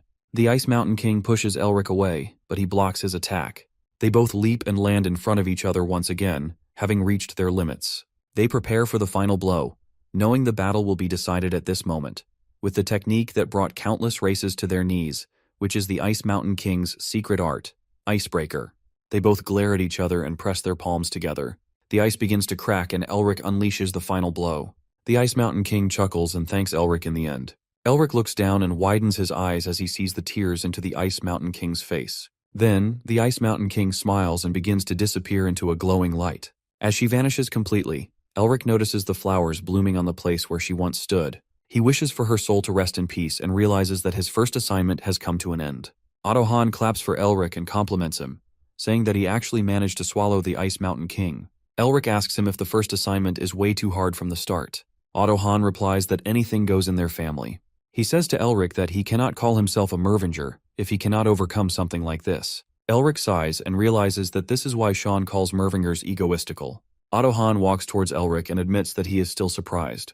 He tells Elric that even if he has talent, he thought it would take him at least 1 to 3 years. Otto Hahn says to Elric that he never imagined that a person like him, who has only learned magic for a few years, managed to defeat the Ice Mountain King. Elric corrects Otto Hahn, saying that it has only been a month since he learned magic. Elric counts on his fingers and states that since he spent a month here, it has been 2 months now. Otto Hahn says to Elric that he is bad at joking. Elric looks at him with a stern look and Otto Hahn asks him if it is really not some egotistical mervenger joke. Elric sighs and Otto Hahn laughs. He hugs Elric, saying that he sure has an eye for people. Elric tries to quote what Otto Hahn was just saying earlier. Otto Hahn curses Elric while laughing and hugs him more tightly. Elric winces in pain as Otto Hahn's beard hurts him. After that, Otto Hahn then wonders what the final moments of the Ice Mountain King were like. Elric replies that she was smiling and hearing that Otto Hahn feels relieved. Elric bows and thanks him for everything. Otto Hahn advises Elric to be careful on his way back. Elric tells him that he probably won't be able to visit often, to which Otto Hahn reassures him that he understands. The position of the lord of a family is a busy one. Elric begins to leave, but suddenly he turns back around and asks Otto Hahn how he will get out of here. Otto Hahn chuckles and says to Elric that he has already gone out countless times. He asks Elric if he does not remember it. Elric looks at him in confusion as Otto Hahn throws an ice crystal towards Elric. Elric finds himself back at the place and curses at Otto Hahn. He is worried about his handsome face and sighs. Mephisto laughs at Elric, saying that it looks like Otto Hahn killed him. Elric yells, asking who kills someone without warning. Mephisto asks Elric if he has devoured the Ice Mountain King. Elric uncovers his tattooed hand and replies that it just happened. Mephis chuckles and claims that this is all thanks to his support. Elric agrees, calling Mephisto the best demon. He says to Mephis that he sure flipped the stage upside down. Hearing this, Mephis looks at him in disbelief, thinking that all he did was tell him a few things and he transcends the realm of a genius, which leaves Mephis wondering if Elric is the monster. Elric tells Mephisto that he is curious about something. He asks Mephisto if he was in a special relationship with the Ice Mountain King and why he stopped her from becoming a demon. Mephisto asks Elric how he does know about it. Elric smirks and replies that he ended up taking a glance into the Ice Mountain King's memories. Mephisto answers his question, saying that he is a demon king, and the Ice Mountain King is the dregs of the demon race, and there is nothing more about it. Mephisto explains that at that time, he was just bored, but he heard there was someone who stated that they will become a demon in the Ice Mountain, so he went to see what they looked like. He tells Elric that the Ice Mountain King was a bit lacking to become a demon king, but her ambition and skill were commendable. Mephisto states that if the one that the Ice Mountain King met was not a benevolent king like him, and someone like Azazel or Lilith instead, she would have been blown to bits. Mephisto adds that in any case, he told the Ice Mountain King to come find him again after she had gotten stronger and just left her. Elric asks Mephisto if that is all and he never meets the Ice Mountain King again. He yells at Elric and asks why in the world he would meet her. Elric watches the memories of the Ice Mountain King and Otto Hahn and understands what happened. He chuckles and Mephisto asks him what he understood. Elric giggles and asks Mephisto if he knows the way that brats bully the girls they love one-sidedly. Mephisto yells at Elric asking what he is talking about. Elric mocks Mephisto, saying that is why he is still single after over 1,000 years. Mephisto curses at Elric, asking how he dares to mock him. Elric continues to mock him, calling him single. Mephisto yells at Elric to die. On the other hand, Otto Hahn punches the sky, thinking what an amusing descendant he was. He internally asks the Ice Mountain King if she thinks the same. Otto-han internally asks her if he resents him. He gets flashbacks of the Ice Mountain King crying while holding the baby in her hands because she killed him by her own hands. She looked at Otto-han and begged him to kill her. Coming out from the memories, Otto-han presses his palms together. He apologizes to the Ice Mountain King. He looks up at the sky and asks the Ice Mountain King to leave her regrets and duty to that child, and rest in peace. Otto-han continues looking up at the sky and asks the Ice Mountain King to meet him again in the next life. He sighs, hoping that it will be more beautiful than before. Mephisto asks Elric what he is rummaging around for. Elric goes through the book and replies that he is looking for something. Elric rolls an ice crystal with his fingers, and Mephisto asks if it is an ice crystal. Elric recalls his previous conversation with Otto-han. Otto-han throws an ice crystal towards Elric and asks him to take this and find the god of camellia. Elric asks Otto-han if he means the camellia flower. Otto-han confirms Elric's question, saying that person will become his new guide. Elric asks Otto-han if this is also an assignment. Otto-han replies that it is. Elric questions how long he has to do the assignments for because he will become a bent-over geezer at this rate. Otto-han replies to Elric that it will be until he reaches the level of their progenitor. Elric looks at Otto-han in confusion, and he says to Elric that he knows that he must have a lot of questions, but they will all be answered naturally with time. Otto-han explains that the progenitor has both accomplished and left many things in this land. Otto-han tells Elric that they have prepared many assignments for him to follow the progenitor, so all he needs to do is diligently walk that path. Elric agrees, saying that he will just make sure to take this ice crystal with him. Otto-han apologizes to Elric for placing this heavy burden on him, saying that this path is one that only he, the Lord of Mervingr, can walk. He asks Elric to go and perfect the winter. Elric informs Mephisto that he has been told to take this ice crystal to the god of camellia. Mephisto laughs and says that Otto-han is trying to create winter. He asks Mephisto if he knows what winter means. Mephisto replies that he knows about it as their 4 abdominal seasons that haunted demon kings like him. Elric requests Mephisto to tell him more about it in detail. Mephisto asks Elric why he would. Elric offers the Aegyo exemption for 4 days. Mephisto smirks, asking how long the Aegyo exemption will work for. Elric grits his teeth and adds a mute exemption to his offer, saying that he will not do more than this. Mephisto chuckles and agrees. Mephisto begins to explain that there are 4 retainers that assisted their progenitor in raising the foundation of Mervingr. Mephisto tells Elric that their names are Summer, Autumn, Spring, and Winter. Because their personalities and characters fit each of the seasons, the demons called them the 4 Seasons. He informs Elric that among them, Otto-han corresponded to Winter. Mephisto says to Elric that, in any case, the fact that someone like that stayed behind as a guide to the assignments, which would mean that Otto-han is trying to pass down the power he once had to him. Hearing this, Elric wonders if, once this assignment is done, he can also receive assignments from the other 4 seasons. Obtaining the powers of the 4 seasons would mean he could become as strong as the progenitor, whom they assisted. Elric looks at his tattooed hand and thinks if he can continue to absorb seals as powerful as the Seal of Cruelty, or even stronger, so it won't be impossible to rebuild the family. He asks Mephisto what is important about this ice crystal for the god of camellia to need it. Mephisto replies that the ice crystal is the core of winter, formed only in the deepest parts of an ice mountain covered in perpetual snow. Mephisto adds that, in other words, it is the egg of a spirit, and since the camellia is a flower that blooms in winter, there is no better flower pot than the ice crystal. Elric asks where he has to go to meet the god of camellia. Mephisto replies that it is probably in the Temple of Flowers somewhere in the north. Elric looks at Mephisto in disbelief and confesses that he has only heard about it in stories. He asks Mephisto if it really exists. Mephisto confirms his suspicion and replies that the noisy bastard is probably guarding the temple. Elric knows that he can only be sure after he looks through the records in the Imperial Library. He stares at Mephisto and realizes that he is being too friendly. Elric wonders what Mephisto is planning this time. Elric sees that Mephisto's spirit form became a bit more vivid. Mephisto smirks, realizing that Elric seems to have noticed that his power has returned a little. He chuckles, thinking that Elric has no choice but to become stronger through the assignments. Elric realizes that even though the assignments make him stronger, they also make Mephisto stronger at the same time. He thinks that he may be reviving a great demon king that will plunge this world into distress. Mephisto notices the off look on Elric's face and chuckles, thinking that Elric must be afraid. Mephisto knows that he is uncomfortable with leaving a Mervingr to become stronger, but it cannot be helped because his recovery takes priority. He sees Elric smiling creepily and wonders why he is smiling again and if he has gone mad. Elric giggles, thinking that it means he can take even more from Mephisto. He knows that for Mephisto to regain his power and escape from him, he will have to become stronger. Elric says to Mephisto that since he has done everything he needed to, they shall head back up.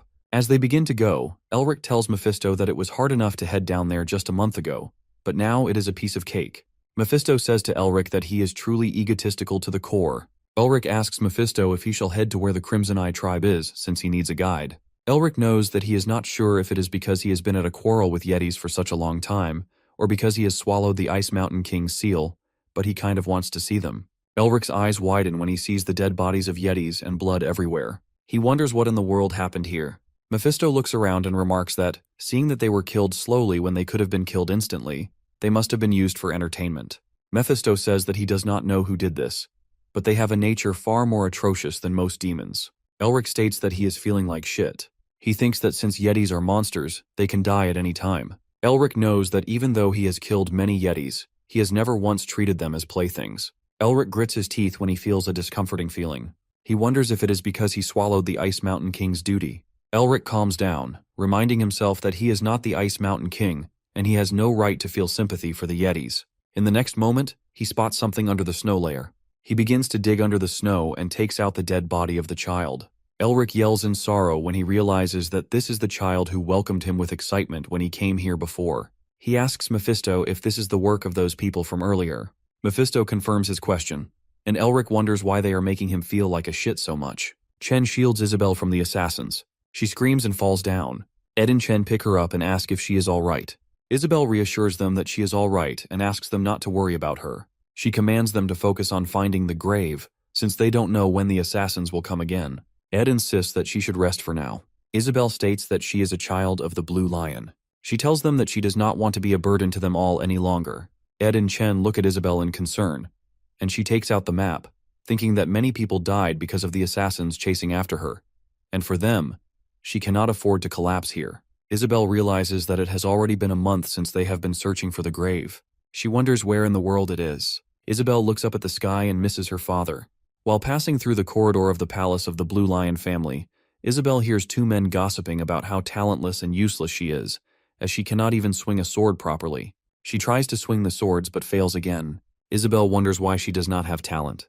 She recalls all the bad comments that she has ever received and wonders if she can even call herself a child of the Blue Lion. Isabel's father, Blue Lion Herman Weil, calls her out from behind and sits beside her. He says to Isabel that he is sorry to place such a heavy burden on her. Isabel cuts through his words, saying that it is all because she is not good enough. Herman Weil reassures Isabel that there is no need for her to follow in his footsteps and become the Blue Lion. He reminds her that she is not the Blue Lion, but she is a proud member of the Weil family. She tries to argue, but Herman chuckles, saying that he is still fit as a fiddle.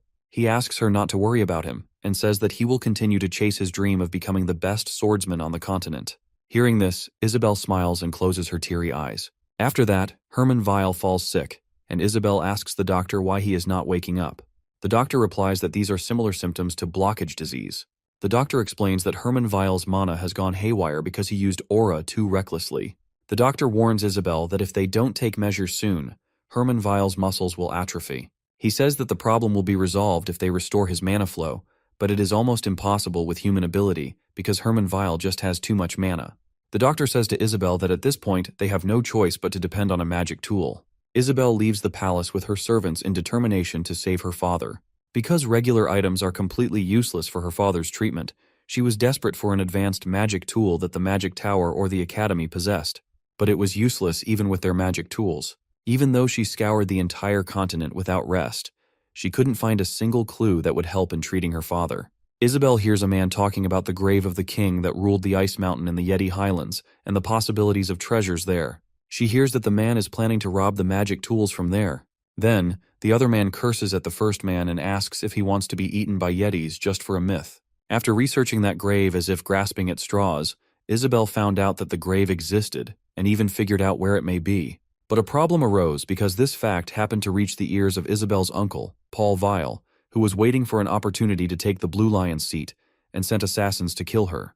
Isabel grits her teeth and wonders just how deep their monstrosity is. The assassins continue to attack Isabel's team, and Chen asks her to hide. Ed holds Isabel's hand and hides behind the huge stone with her. Chen looks at Hanul, and he says to Chen that they all have been looking all over for him. Isabel looks at the Blue Wolf 6th unit and realizes that Paul Weil has secretly raised them. Hanul says to Chen that since he is still a member of the Weil family, he will at least end him quickly. He says to Chen that since he is here, Isabel must be nearby. Chen yells at Hanul not to speak nonsense, saying that he will pay for the lives of Isaac and Zard with his life. Isabel tries to confront Hanul, but Ed stops her, saying that she must not go and they cannot stop them with just this. She insists Ed to let her go because Chen will die at this rate. Ed says to Isabel that Chen is risking his life to buy them enough time to run away. He asks Isabel if she is planning on wasting Chen's sacrifice. Isabel grits her teeth, and Hanul warns her to come out, saying that her royal servant Chen will die at this rate. Chen tells him that Isabel is long gone.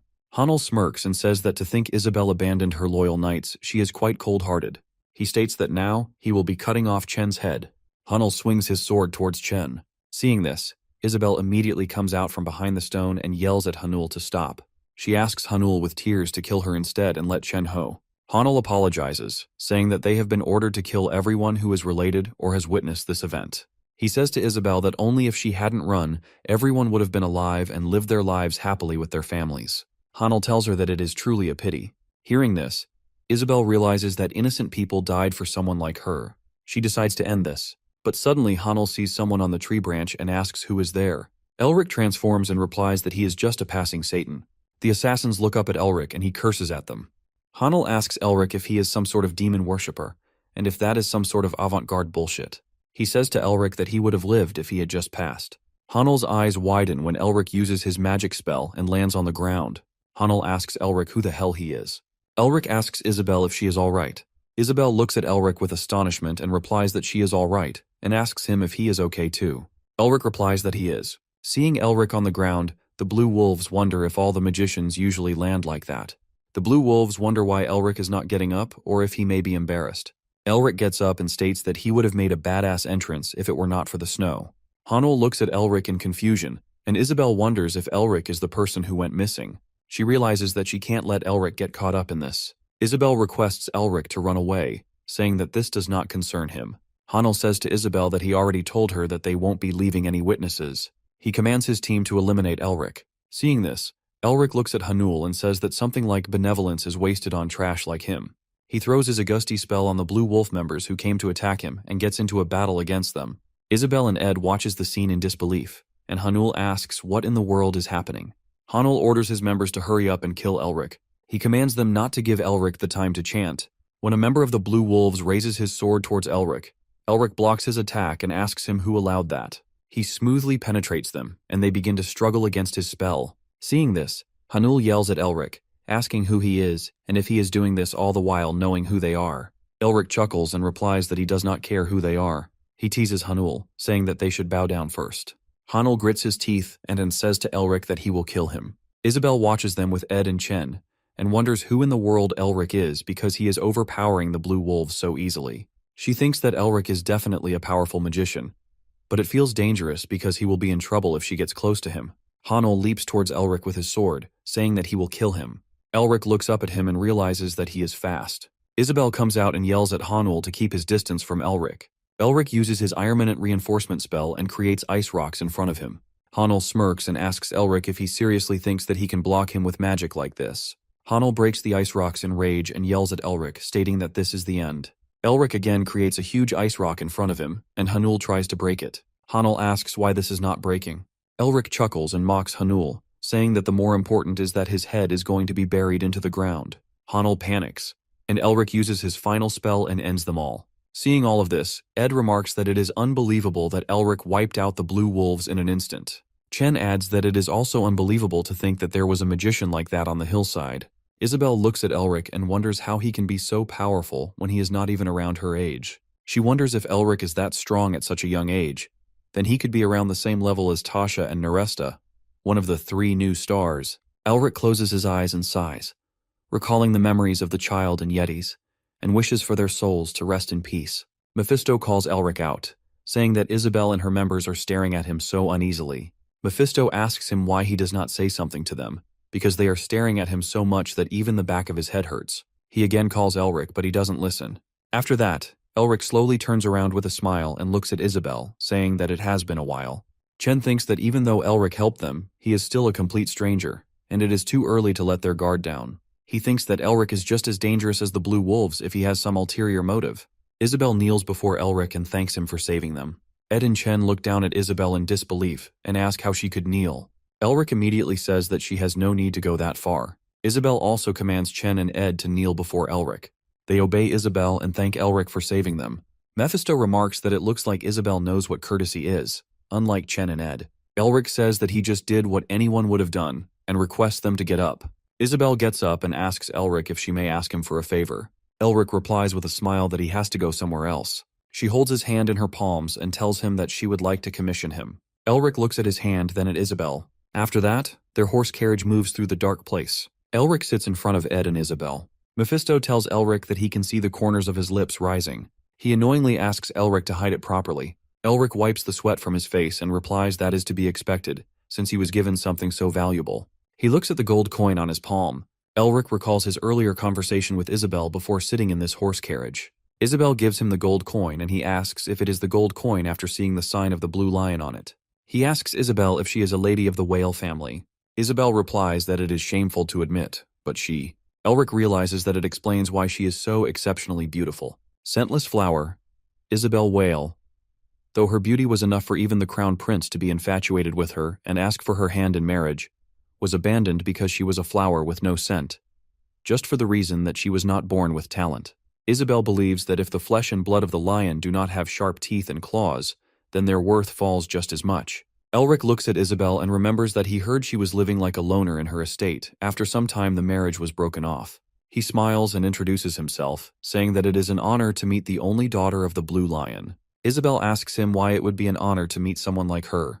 Elric replies with a smile that it is okay to have confidence. He tells her that from what he has seen, her tenacity is one that would not shame the name of the Blue Lion. Isabel thanks him for his motivating words. Elric reminds Isabel that she said something about a commission to him. Isabel replies him that she doesn't have anything, but at the moment, she shamefully wants him to escort them to the imperial capital. Chen tires to interrupt, saying that they still haven't found that place.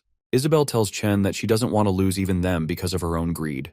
She states that she is going to meet with her uncle to negotiate with him first. Hearing Isabel talking about her uncle, Elric realizes that those knights from earlier look like they are part of the whale family too. He wonders if there are some internal struggles within the whale family, because he heard that the Blue Lion was sick with something similar to the blockage disease. Elric's eyes widen when he realizes that he could use this to make the Blue Lion indebted to him. He begins to assume what will happen if the revived Mervinger joins hands with the Blue Lion.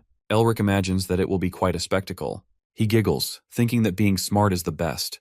Elric coughs, and Isabel tells him that even though they are lacking to borrow his skills, she would like to give him about 2 times what she just gave him as a reward upon completion. Elric hums in response and looks at the gold coin on his palm. Isabel assumes that Elric cannot do it and extends her hand to take the gold coin from him. Elric immediately holds her hand and states that he will escort them safely. Now back in the horse carriage, Mephisto asks Elric why he needs money when there are tons of treasures in that Shy Nike's nest. Elric replies that he has a plan, and asks Mephisto not to say something like that if he has never been cold and hungry before. Elric glares at Mephisto and asks what he is supposed to do when he does not have any money on him right now. He says to Mephisto that it might not matter to him, since he is a trash ghost, but humans need money to eat and sleep. Mephisto sighs and comments that this is the problem with humans. Elric tells him that this sound conduction thing is pretty convenient, and he can send words to the target he wants with only a small amount of mana. Mephisto smirks and says to Elric that he only taught him because he was so annoyed with him keeping his mouth shut when anyone else was around. Elric chuckles and teases Mephisto by calling him a chatterbox, saying that no wonder he hated being muted so much. Mephisto glares at him and asks how he dares. Isabel looks at Elric and realizes that he is not saying a word. She wonders if it is because she commissioned him, but she knows that she needs his help, because if her uncle, Paul Whale, sends even stronger blue wolves, there is no way that the 3 of them can block them. At Isabel's uncle, Paul Whale's palace, Paul Whale gets up from his throne and asks if Squad 6 has been annihilated. The member of the Blue Wolf bows in front of Paul Whale and apologizes with tears.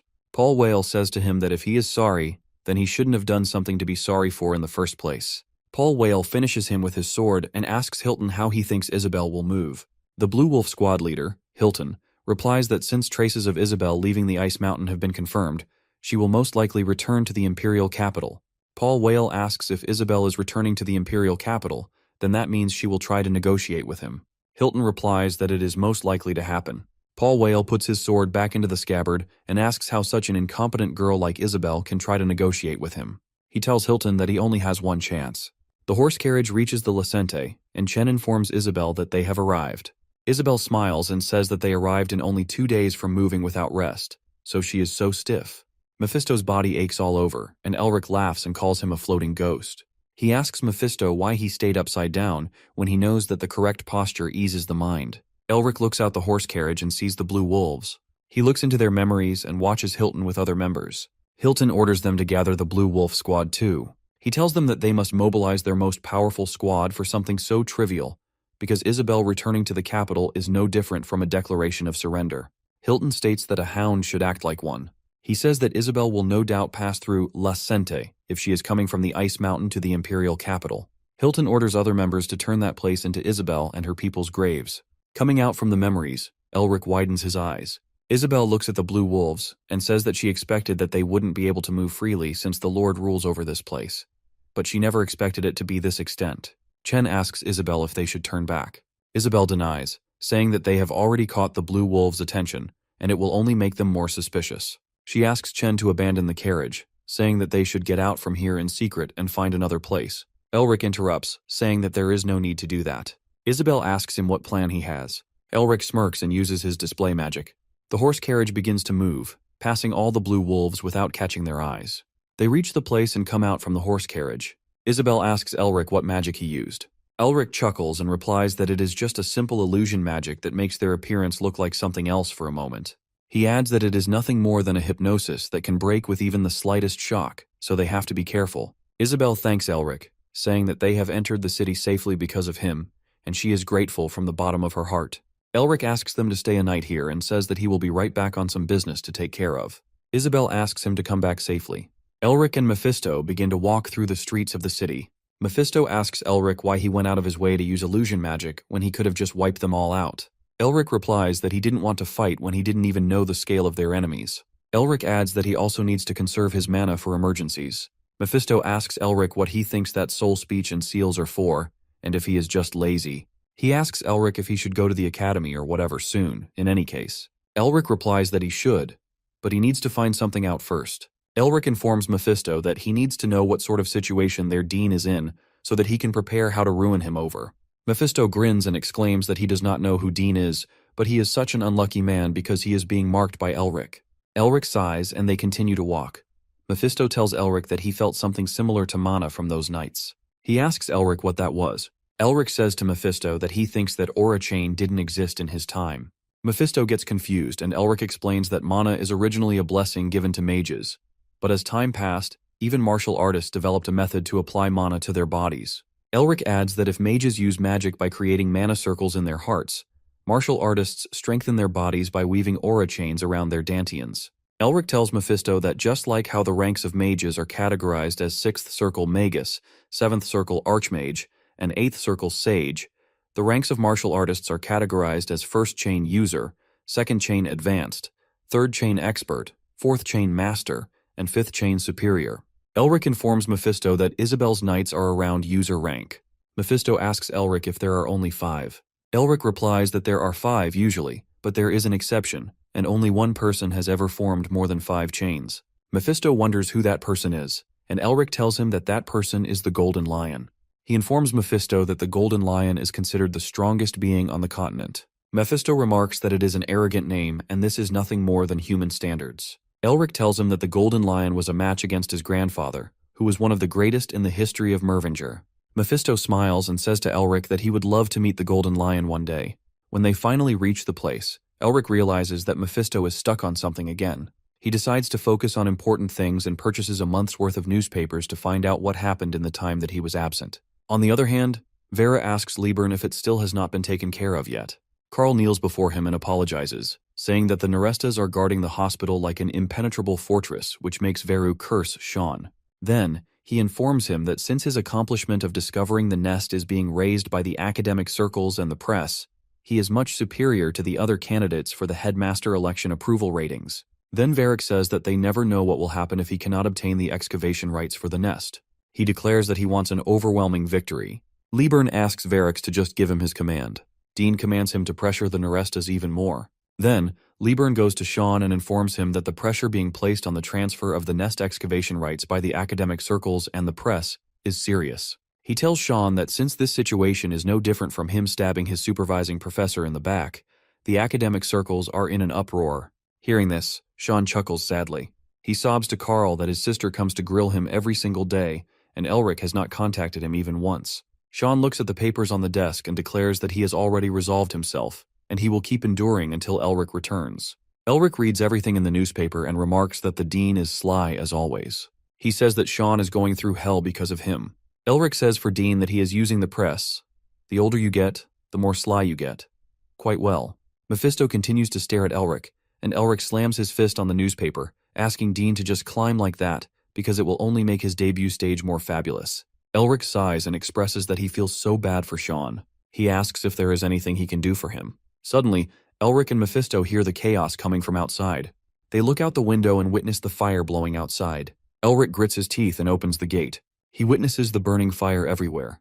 Chen asks Isabel if she trusts Elric. Isabel replies that he saved them. Chen expresses his concern, saying that Elric may not be Paul Whale's subordinate, but he could be an assassin sent by the other 7 lions aiming for the main estate. Chen adds that he cannot be sure, but they must prepare for the possibility. Isabel understands where Chen is coming from, but she realizes that he has become too overprotective since the time they were attacked in the Ice Mountain. Isabel says to Chen that she understands what he is trying to say, but she asks him to keep this in mind that doubt toward Elric is also doubt toward her decision. Ed and Chen look at Isabel in disbelief. She recalls the face of Elric and realizes that she trusts him, thinking the face that Elric made that day is something that only someone who is righteous can make. Chen says that he understands, but Elric is a mercenary who just wants money. Isabel denies, saying that Elric probably did that on purpose. Ed and Chen look at her in confusion, and she explains that Elric helped them without any compensation from the beginning. Isabel says that Elric would have helped them even if they didn't commission him, but his face changed as soon as he found out they were from the Whale family. Isabel tells them that Elric took into account that their family's reputation may be tarnished and lowered himself on purpose. Ed exclaims, saying that he understands that Elric did such a thing to not make the Blue Lion look weak. Isabel smiles and begins to say something to Chen, but suddenly the place explodes due to the fire attack. Looking at the burning area, Blue Wolf Squad 3 leader Simonon asks Blue Wolf Squad 2 leader Beskov if it isn't burning quite nicely. He asks Beskov if it is really worth the price of a scroll containing the 4th circle Advent of Heatwave. Beskov asks Simonon how he can laugh at this. Simonon looks at Beskov and says that he was agreeing with his opinion just a while ago, and now he is acting seriously. He asks Beskov if he knows how much he had to spend on this thing. Beskov curses at Simonon and says that he cannot think of anything better other than considering Isabel's personality. He says that she will show herself to help people, no matter what. Simonon asks him if they should burn some more. Beskov tells Simonon that Squad 6 has been wiped out, and according to Hilton, there are at least 3 or more enemies unaccounted for. He informs Simonon that Hilton said to be careful since mages might be among them. Simonon claims that he could wipe out those Squad 6 small fries with his eyes closed. Simonon says to Beskov that he and Hilton worry too much. He smirks, saying that since he has come all the way here, it would be great if they were strong enough to entertain him. Beskov agrees and asks him to begin. He orders his squad to find Isabel and to eliminate everyone except her. Isabel continues to crawl to protect herself from fire. She hears someone asking her to hide. Isabel looks for Ed and Chen and asks if they are all right. She witnesses the people crying and mourning over their loss. Chen begs her to run away. Isabel clenches her teeth and picks up her sword. She feels that she is filled with rage at her powerlessness because she wants to face them head-on and save the people. But Isabel knows that she has neither the power nor the talent to stop them. Isabel gets up, telling herself that she doesn't want to run and to live such a shameful life. She recalls Elric's motivating words which he said to her and realizes that she wants to become like him. Isabel begins to come out, thinking that she is a member of the Whale family, the protector of the Empire. She decides that even if she may die, she will fight until the end. Suddenly, Isabel sees the fire begin to extinguish. She wonders what happened, but then she notices Elric and realizes that he did it. Isabel sees Elric freezing the place with his mana, and everyone begins to murmur that they are saved. Seeing Elric, Isabel thinks that she doesn't know how long it will take, or it may be impossible, but she wonders if she can stand alongside Elric someday. Elric asks Mephisto why the knights are killing innocent civilians. Mephisto replies that the rage of the Mervingers is usually dormant, but it is not extinguished easily once it bursts. Mephisto explains that it is something that he knows very well, as one who has confronted them in the past. He says that contrary to regular humans who make mistakes when they lose their reason, they become calmer, more merciless, and much stronger. Elric stands on the tower and looks down at Blue Wolves. Mephisto smirks, saying that there seems to be more of them, and they are much stronger than the ones he faced last time. He questions Elric if he thinks he can win now. Elric replies that it will be difficult because he is not sure how long his mana will last, and he cannot freely use magic among all these civilians either. Mephisto asks Elric why he is not running then. Elric tells him that there is a saying in their family that those with power have the obligation to prove themselves worthy of it. Elric uses his power and states that this is why the Mervingers have always been the spearhead of every war. The Blue Wolves recognize the man's four-ring magic and know better than to oppose him. They wonder if he came from Turium, and if so, they can't mess with Turium. Their heart fills with fear.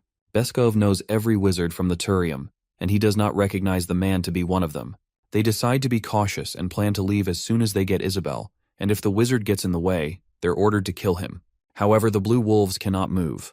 Isabella recognizes Sir Rick, who's come to her aid. Sir Rick disappears, only leaving a trail of flash throughout the city. He sees 40 people and decides to take it someplace without civilians. The leader of the Blue Wolves blows a whistle. The soldiers gather around, but Sir Rick runs past them in a flash, leaving them flying. He stops, surrounded by the Blue Wolves.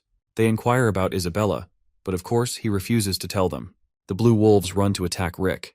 Although Rick's powerful, he needs to be cautious. He already used most of his mana to put out the fire in the city, and even though the mana in his dragon heart increased greatly after he devoured the seal, if he crosses the limit again, it'll take a toll on his body, like it did last time. A flashback of his previous deaths runs through Rick's mind. He's reminded that back then, he could just quit and try again, but now he needs to be cautious because he only gets one chance. Rick sees the number of 30 to 40 people. He now knows that Isabella was right. They give it their all even if they're against one person. Rick draws out his weapon and decides to attack the leader first. He runs to attack them, but to his surprise, he can't move like he did before. Mephi calls out his bluff for defeating the Mountain King, but he swears that he fought her and could move as fast as he wanted. The Blue Wolf knocks Rick to the ground and stabs the sword into the ground, nearly missing Rick's head. Mephi reminds him that reality isn't as easy as his grandfather's game. Suddenly, another Blue Wolf runs to attack Rick with enthusiasm. He thinks Rick is a fool to engage in close-range combat and dares him to use his magic. He uses his penetration ability and slashes his opponent, but he's surprised when the attack barely even scratches him. They both exchange blows attacking each other, but then a loud boom goes out. A mist surrounds them, making it difficult to see. The mist clears out, and the Blue Wolves think they have Rick cornered like a rat, but then a flare lights up the sky. He only wanted to gather every one of them. A magic spell activates surrounding them. They underestimate Rick's magic ability, thinking it won't work on them, but then someone notices something. They notice Rick's eyes, something inhumane about them, and decide to act now and kill Rick before he activates the spell. However, they can only wish. When Rick was taking Isabella to safety, he inquired about the Blue Wolves' fighting style. She told him they fight in herds like the wolves and gang up on their opponent until they're dead. It was with this information that Rick strategized to gather them and take them out once and for all. The trap was Isabella's suggestion. Rick asks her for a favor. He tells her to guide the citizens out of the square and rip the signal magic scroll because that's the only way he can rise and wipe everyone out. Meanwhile, Rick uses his mana trap and freezes everyone. He approaches one of their soldiers and calls them dim-witted puppets for not seeing the mana. As he reaches to give the last man a miserable death, someone interrupts at the last minute and attacks Rick. The Blue Wolves had a second formation keeping an eye on Rick. The way Rick lured all of them to kill everyone all at once impressed the Blue Wolves too. They admire his confidence and the strategic plan, but then they notice the mischievous grin on Rick's face, which makes them wonder if he knew they were spying on him. However, they don't believe it's possible, and if he had known, they think Rick wouldn't have chosen to use a mana trap. The Blue Wolves tell Rick to hand over Isabel in exchange for his life, but Rick doesn't plan to let them live. He threatens to show them no mercy because they have abandoned their chivalry. The Blue Wolf tells his squad to protect themselves with aura and keep the formation. He runs to attack Rick, but Rick dodges the swing.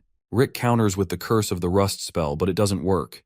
He then tries another attack but fails once again. Rick's Echoing Gust spell is also a lot weaker.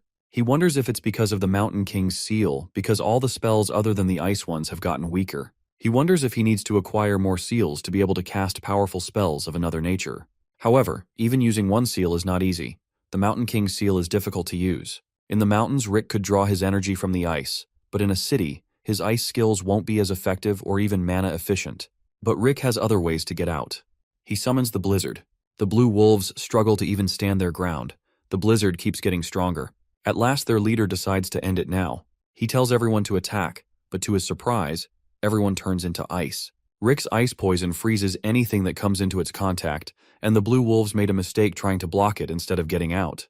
The blue wolves had never seen such a magic spell. Rick tells them it's just his ice magic combined with a curse. The blue wolves now realize that the leader of Squad 1 made a mistake sending them like that. The blue wolf threatens Rick for crossing them and says the leader will have his head. But before the blue wolf could say anything more, Rick kills him, splattering his blood all over. He tells him he won't be alone in the afterlife because the leader will be the next one. Meanwhile, right outside the town square, some of the blue wolves manage to escape, thanks to Beskov, and they have the scroll that contains the 6-ring spell, Wheel of Fire.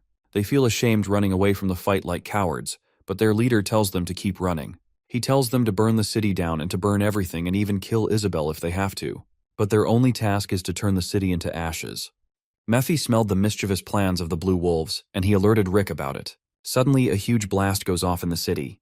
Mephi thinks humans are crazy and hypocrites. They're more evil than the demons because they pretend to be noble while ravaging through the cities. Rick quickly runs to find the blue wolves left. There are 3 left, and he can't even find one. The use of the 6-ring spell magic scroll, which has the power to burn down the city, makes the situation even more dire. Rick runs through the streets to look for the blue wolves. One of them stands on a rooftop with the magic scroll in his hand and sees Rick running. But suddenly, out of nowhere, one of his arms was chopped off. As it turns out, the invisibility cloak that Rick gave Isabel kept her hidden all along. The blue wolf draws a dagger in his other hand and prepares to attack Isabel, but Rick turns him into ice.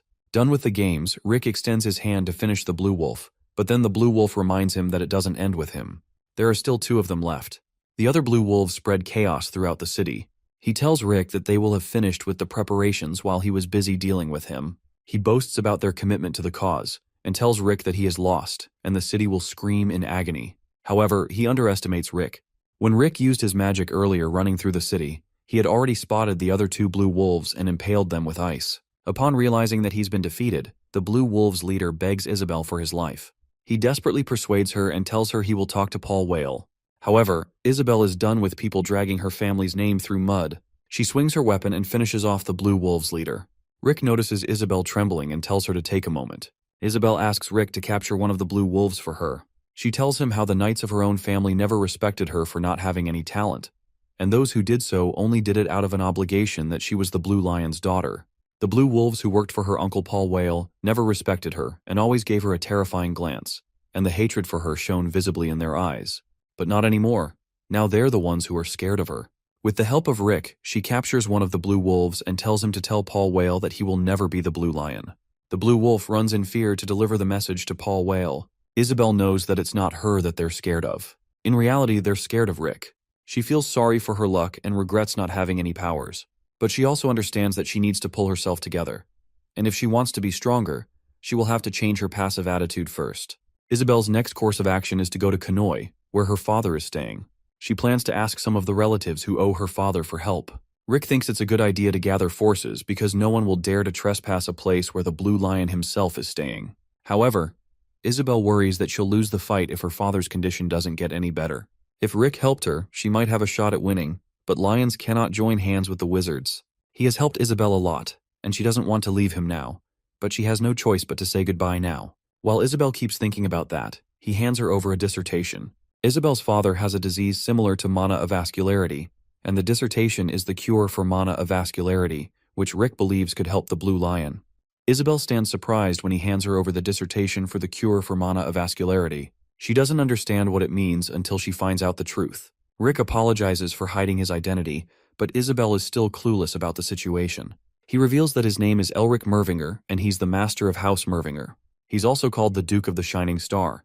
The title was awarded to him by the Emperor himself after Uzdan Mervinger, the Wizard of the Stars, won against the demons.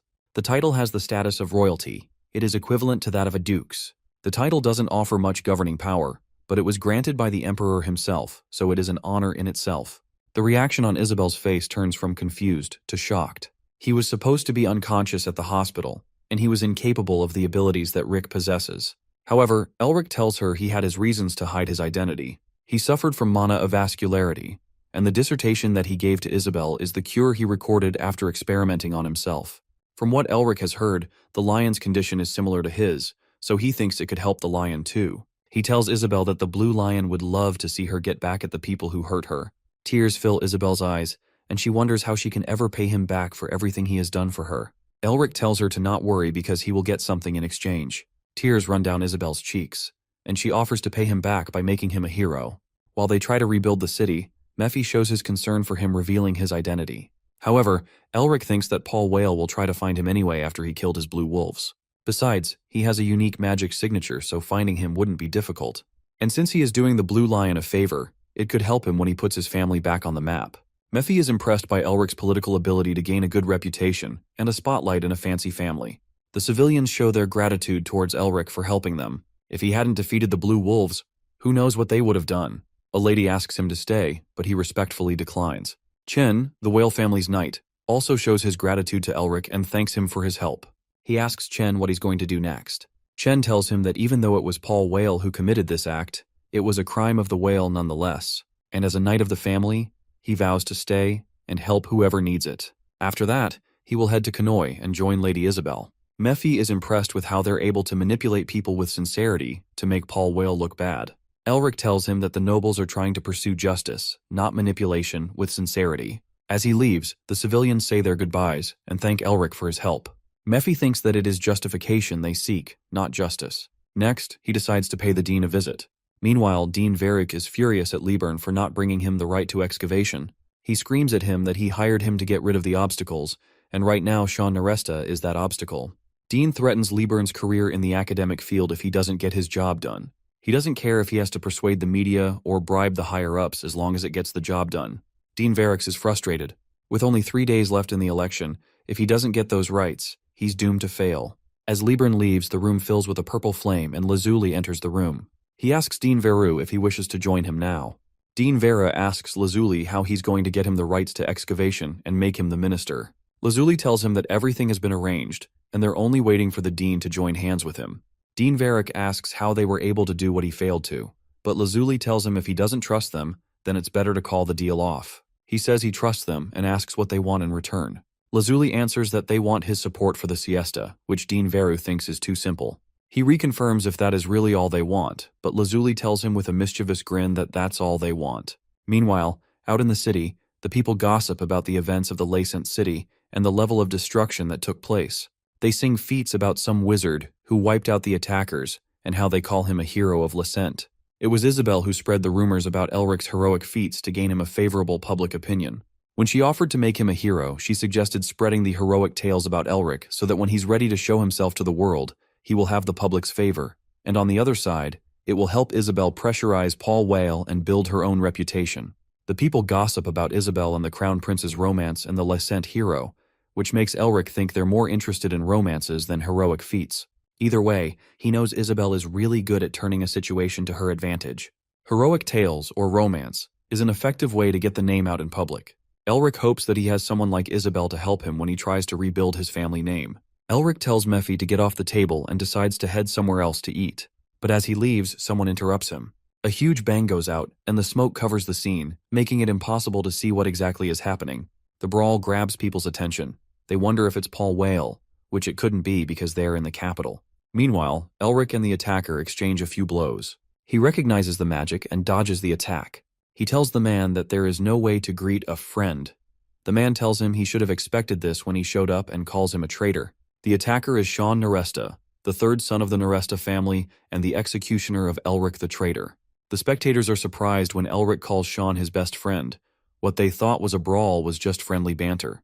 Meanwhile, Sean brings out how he has to clean up after the mad dog Mervinger every single time and says personality was never his strong suit. Sean orders iced tea, a Ronovan beer, and some food while they discuss their plan and catch up.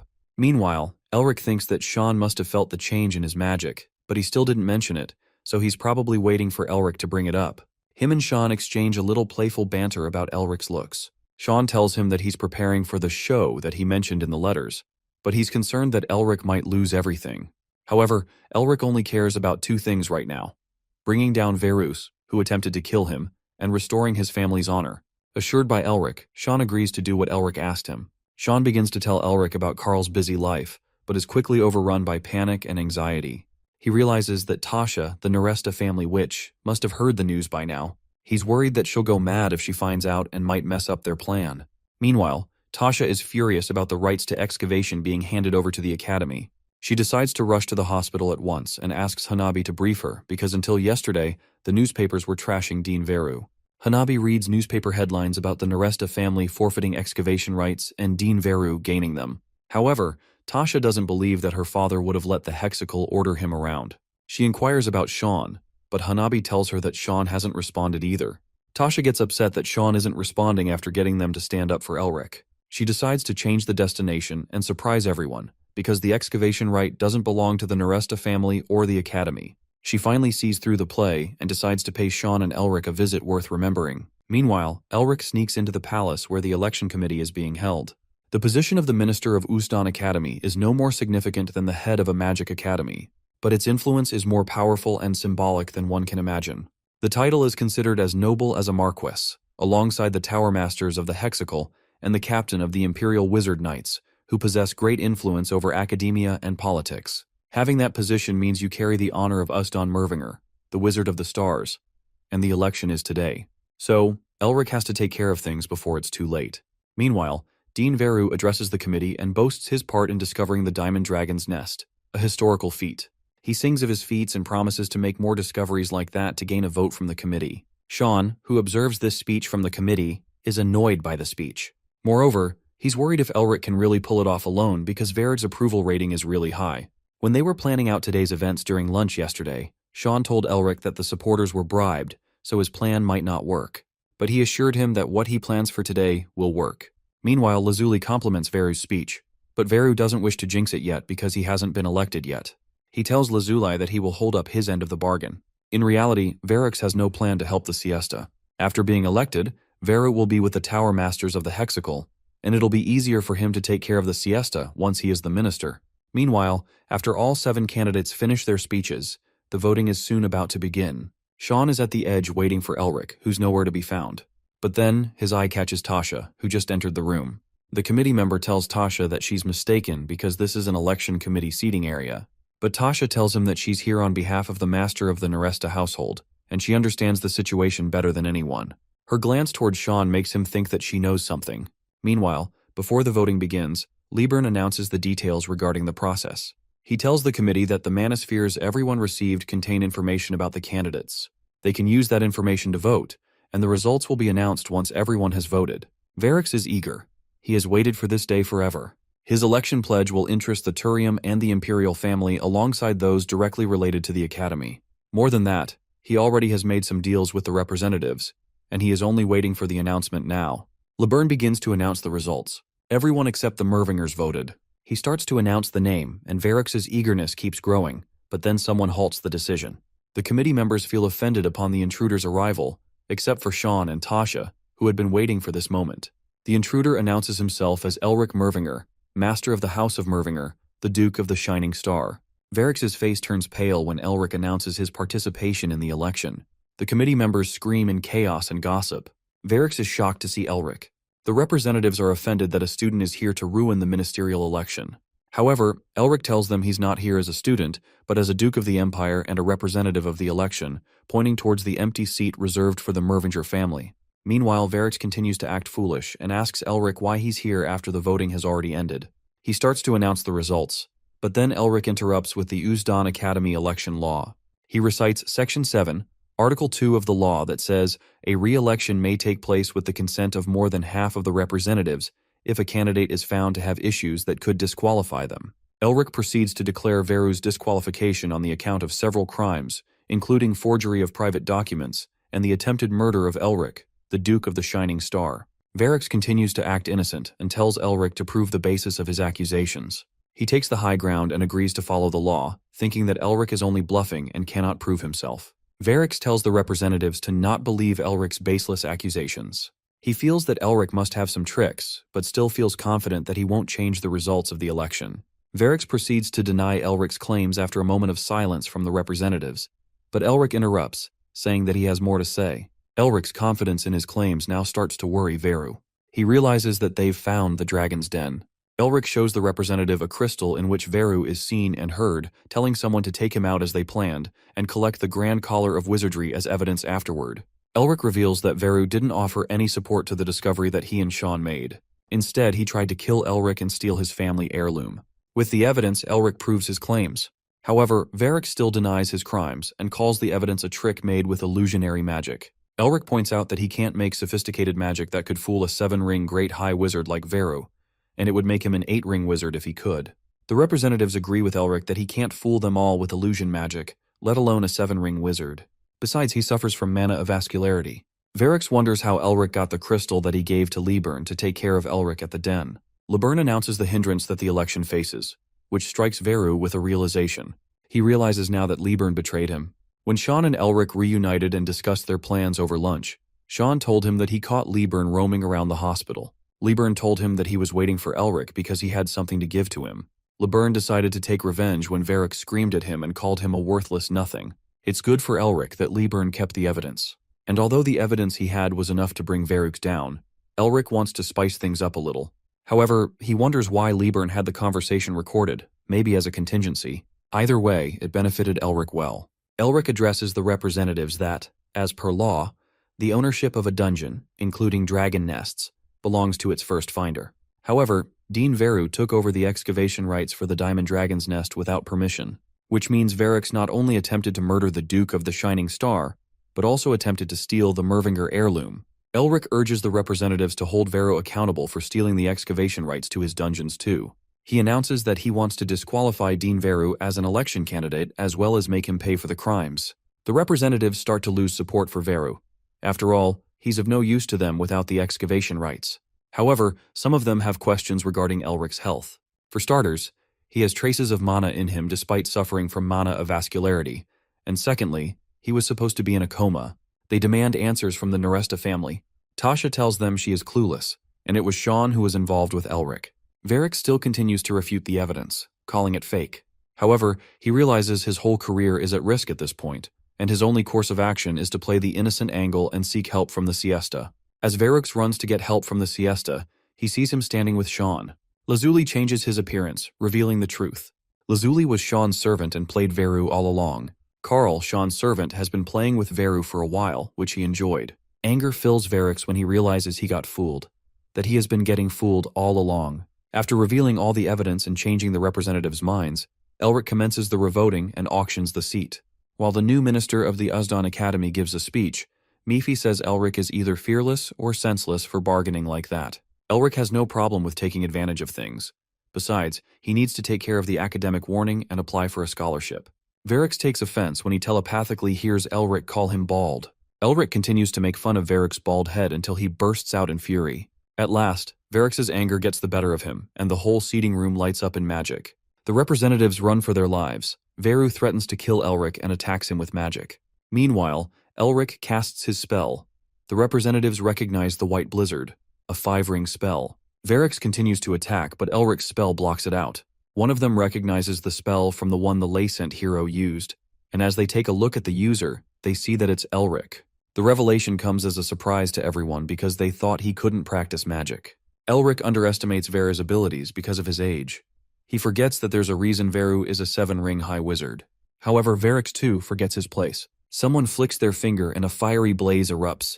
As Elric takes a glance at the magic user, he recognizes the Phoenix Witch. She's the youngest 7-ring high wizard who tamed a phoenix all on her own, but Elric didn't expect her to join. The representatives warn Veru that if he continues to do this, he will be punished for terrorism. Elric realizes that the representatives, including the Masters of Hexacle, are as powerful as Veru, and if he continues to spread chaos, they will take him down by force. Elric decides to take advantage of the situation and tries to provoke Veru even more. He belittles Veru and tells him he was only empty threats. The anger gets the better of Varric once again, and he attacks Elric, throwing him across the room. The representatives stand surprised and run to hold Veru down. Mephi is impressed by Elric's mischievous play. He thinks if Elric were a demon, he would have made a great Dark Lord. However, Elric made Veru pay for what he did to him. Varric was finally taken down and restrained by force. Meanwhile, in the capital, the people gossip about the events of the election and how Elric saved the day. Sean reads the newspaper about the events. Dean Varric is banned from the academy and academia after his arrest for attempted murder. Elric saving the Empire and defeating the demons, and the big question of how Elric cured his mana avascularity, a disease previously known as incurable. The rise of the Mervinger house and the redemption of Elric all annoy Sean that he has to read them to Elric. But Elric tells him he's a patient, so he has to read it to him. The The reporters stand eager outside the Neresta Palace to interview the hero Elric Mervinger. Sean asks the mad dog Mervinger why he has made himself into a hero after cheating his way out. Elric proceeds to tell him about meeting the daughter of the Blue Lion at Lacent, but then stops halfway, saying he doesn't need to know. Sean tells him to be patient for now and hold back his plans and tells him that his father invites him for dinner. Sean's father, Guy Neresta, is a 9-ring high sage, one of the top 10 wizards of their time. He's the master of the Neresta family, the family that leads the Turium. Even Elric's grandfather wanted to take him in as his apprentice. To sum up, Guy Neresta is the genius of geniuses. Meanwhile, seeing Sean's elegant and huge palace leaves Elric's jaw dropped in surprise. The huge palace spread out onto the hills. If Elric knew that Sean was so well off, he would have tried to get more. Elric enters the house of the most powerful family of the Turium and hopes to surpass them one day. As they walk towards the palace, Sean tells Elric that his sister is coming too and he couldn't tell him earlier. Elric reads the letter from his sister. She tells him to behave until she gets there, and if she doesn't find him there, she will kill him. His sister's message makes Elric tremble in fear, which makes Mephi wonder who she is that could make someone like Elric scared. Sean thinks that Elric's sister is nice, but Elric tells him that he hasn't seen her other side yet. Sean gets smacked for calling Tasha an old hag phoenix witch and a cow genius. Elric thanks Tasha for her help, but she tells him he didn't need it in the first place. However, Sean wonders why she helped Elric because she never does something nice for anyone, but Tasha refuses to answer the question. As they reach the Hall of Mist, Tasha tells Elric they have to get past this to get to her father's mansion. However, the place is filled with traps that are difficult even for 6-ring wizards, so he needs to be careful. Suddenly, Elric disappears and finds himself alone, surrounded by nothing but endless space and mist. Suddenly, he sees a halo ahead of him, and the space fills with magic energy. Elric wonders if this is the true power of the Nerestas. The space is filled with elements, some being potent, some mild, some sharp, and some so blunt that they hurt. At first, one would think they're all different branches of magic, but at the same time, they're bound by a single matter: wind. Elric doesn't know what place this is, but he believes he can harness the power if he does some research. While he continues to contemplate, a voice calls him out. The voice asks him if he even knows what he's seeing or is just looking clueless. Elric didn't come to this place on purpose, but watching another wizard working on their magic is still a crime. If the wizard controls the place, then he must be at least a 7-ring wizard, which means Elric is in way over his head. Elric blames the Nerestas for not guiding him properly, and decides it's better to pretend to not hear the man. However, the man can hear Elric plotting in his mind. Elric cloaks himself and hides himself from the man. The clever trick impresses the man, and his interest in Elric only grows more. Although Elric couldn't finish analyzing the magic, it is better than being caught. As Elric continues to find a way out, the space starts to rumble, and he finds the man standing before him. The man tells Elric that he took something that wasn't his, and now he needs to pay for it. Meanwhile, Sean and Tasha think about what to do next. Guy Neresta finds the Hall of Mist open and asks them what happened. Tasha tells him Elric disappeared before they could go through the entrance. As they look up, they see magic engraved. Guy Neresta realizes that it's his great-uncle's doing. However, what he's thinking is beyond anyone's understanding. Sean insists on helping Elric because he was their guest. Seeing Sean care about Elric makes Tasha even more curious about him. Guy Neresta is intrigued about Elric too. His family was an elite wizard family as powerful as the Turium, which only makes him wonder what Elric is capable of. The Hall of Mist was the old man's lifelong research, and it took Elric only a moment to understand it and use it against the old man, which only impresses him more. So, he decides to test him for everything he's got. Mephi, Ottohan, and now this old man are all after Elric for some reason. He struggles to defend himself against the old man's attacks. Elric uses his mind and decides it's better to calm down and understand the situation first. This place has more than one attribute of magic, and the Nerestas are known for their mastery of wind, which only means that the magic in this place has different attributes of wind.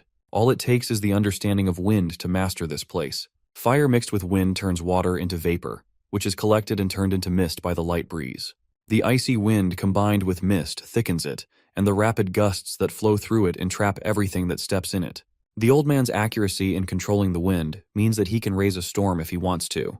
Elric didn't start the fight, but he's now committed to finishing his analysis. He felt his other types of magic being weak in Lacent before. However, studying the way mana flow in this place changes the winds, and applying it to his mana and ice magic will allow Elric to rearrange the mana flow from his incantations to his seal and increase his mana efficiency. This way, he can learn to control other attributes with his ice magic too. Elric finally understands how the magic works in this place. He starts to absorb the energy.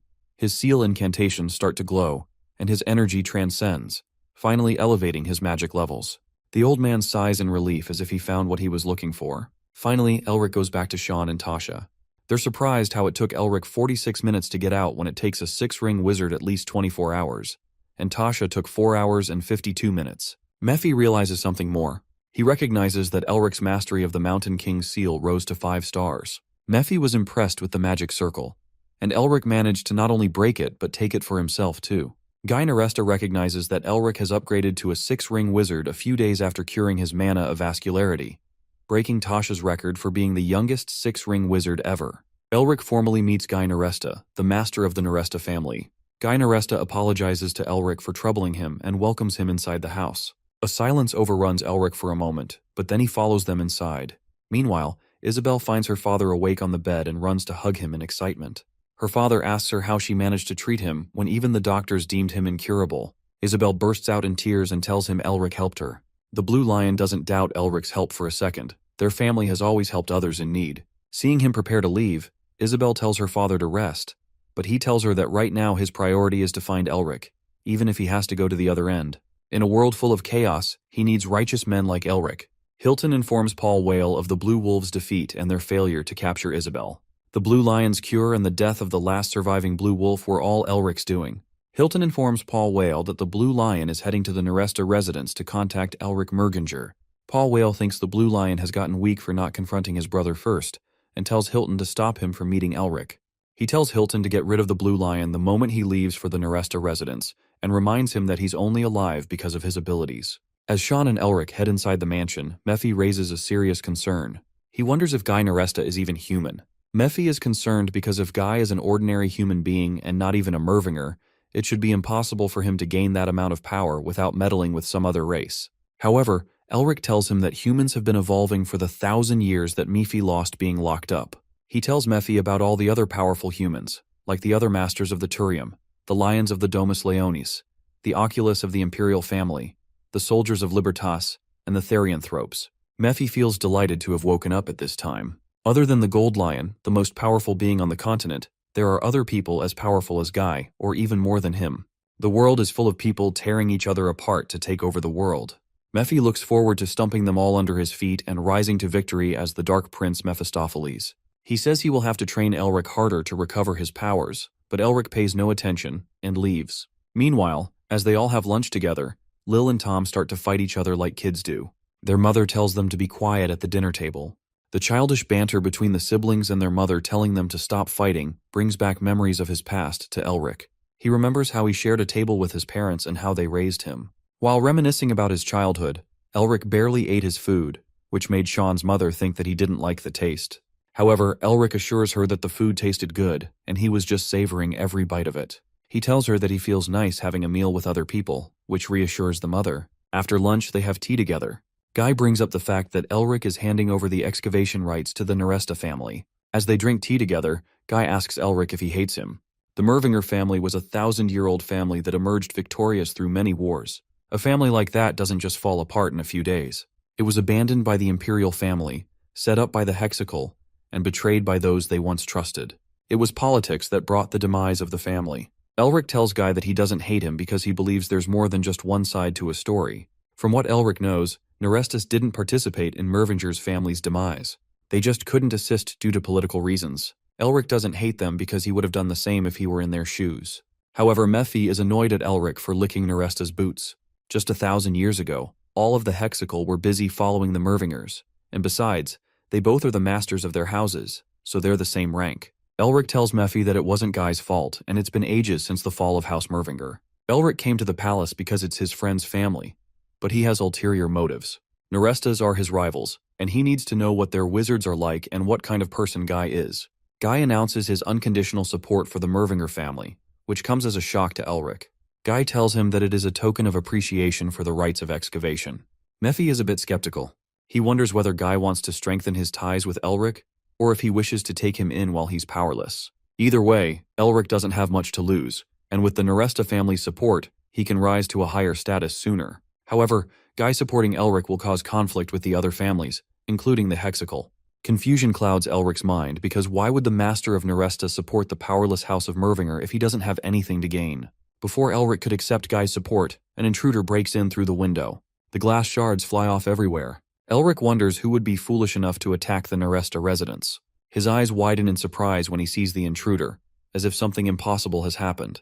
The intruder, covered in a hooded gown, points towards Elric and claims to take him as his apprentice. Sean once told young Mervinger that his father collects talent, and they always had more than 100 guests in their house. The Naresta's real power comes from their Senate house, where the monsters stay. The Naresta family tells the senator that his intrusion into the master's chamber is unacceptable. The Senate's head was the teacher of all the wizards of House Naresta. He was known as the White Knight, Augustin Naresta. He was more powerful than Guy himself.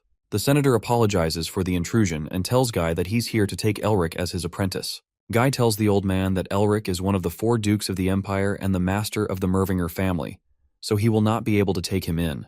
Before Guy could say anything further, our protagonist steps in through the crowd and introduces himself to Augustin Naresta. He tells him that he recognizes him from his father's tales, and that if his family had had him, then they wouldn't have fallen so easily. Augustin compliments Mervinger's cleverness and asks him to be his apprentice.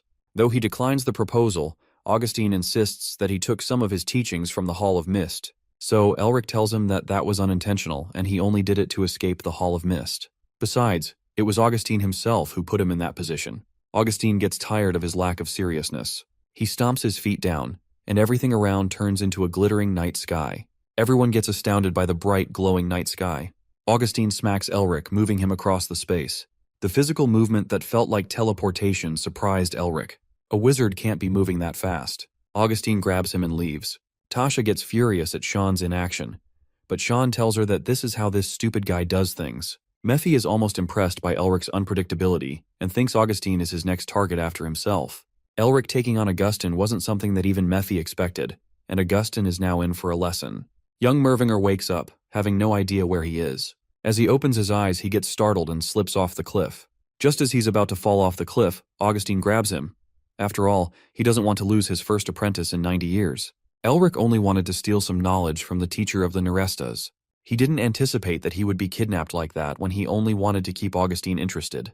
As he stands at the edge of a cliff, he wonders if he just made a mistake. He tries to get a grip on things and activate his mana but realizes that his mana isn't working, just like mana of vascularity. Elric asks Augustin what he did to him. Augustin tells him to see it himself and lets him go to fall down the cliff. Elric visits the Naresta family. Elric's powers have been taken away, so he cannot save himself. He continues to fall, but then, out of nowhere, Mephi comes to his rescue.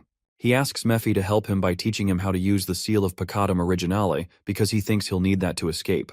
Mephi tells him that he doesn't need that much power. Despite his mana being restricted, Mephi tells Elric that he can use the mana all around him. Elric uses this knowledge to use the situation to help himself. Suddenly, his magic incantation glows, and a gust of wind breaks his fall. Elric safely lands on the ground with a loud bang.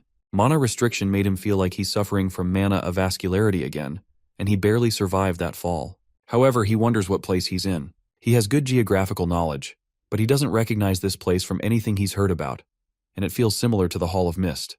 The old man tells Elric that this place is the Maze of Mist, a much more complicated version of the Hall of Mist. He finds it impressive the way Elric used the mana in the atmosphere to compensate for his own mana restriction. He asks the old man why he put him in danger if he wants him as an apprentice. The old man tells him that he can't teach him what he taught the Naresta family, but he will still teach him something. The old man tells Elric everything. He might be known as the senator of House Naresta, but he's also the leader of the Luye group. They only take one successor every generation, and the training is unrelated to the Narestas. It is the first time ever that Elric has heard about a group called Luyi. However, Mephi recognizes the name, but he didn't know the group was still active. He tells Elric that Lue came from the east and was quite the hindrance when he was active. Their magic is more combat-oriented than ordinary magic. Similar to martial arts, their magic focuses on using the mana circulation to fortify the body and engage in hand-to-hand combat. And this is exactly what Elric needs to learn. Mephi tells Elric that Louis magic specializes in different branches of magic. Given Elric's different energies clashing, this is exactly what he needs right now. Elric struggled to use all the powers he had, and now he realizes he has won a lottery.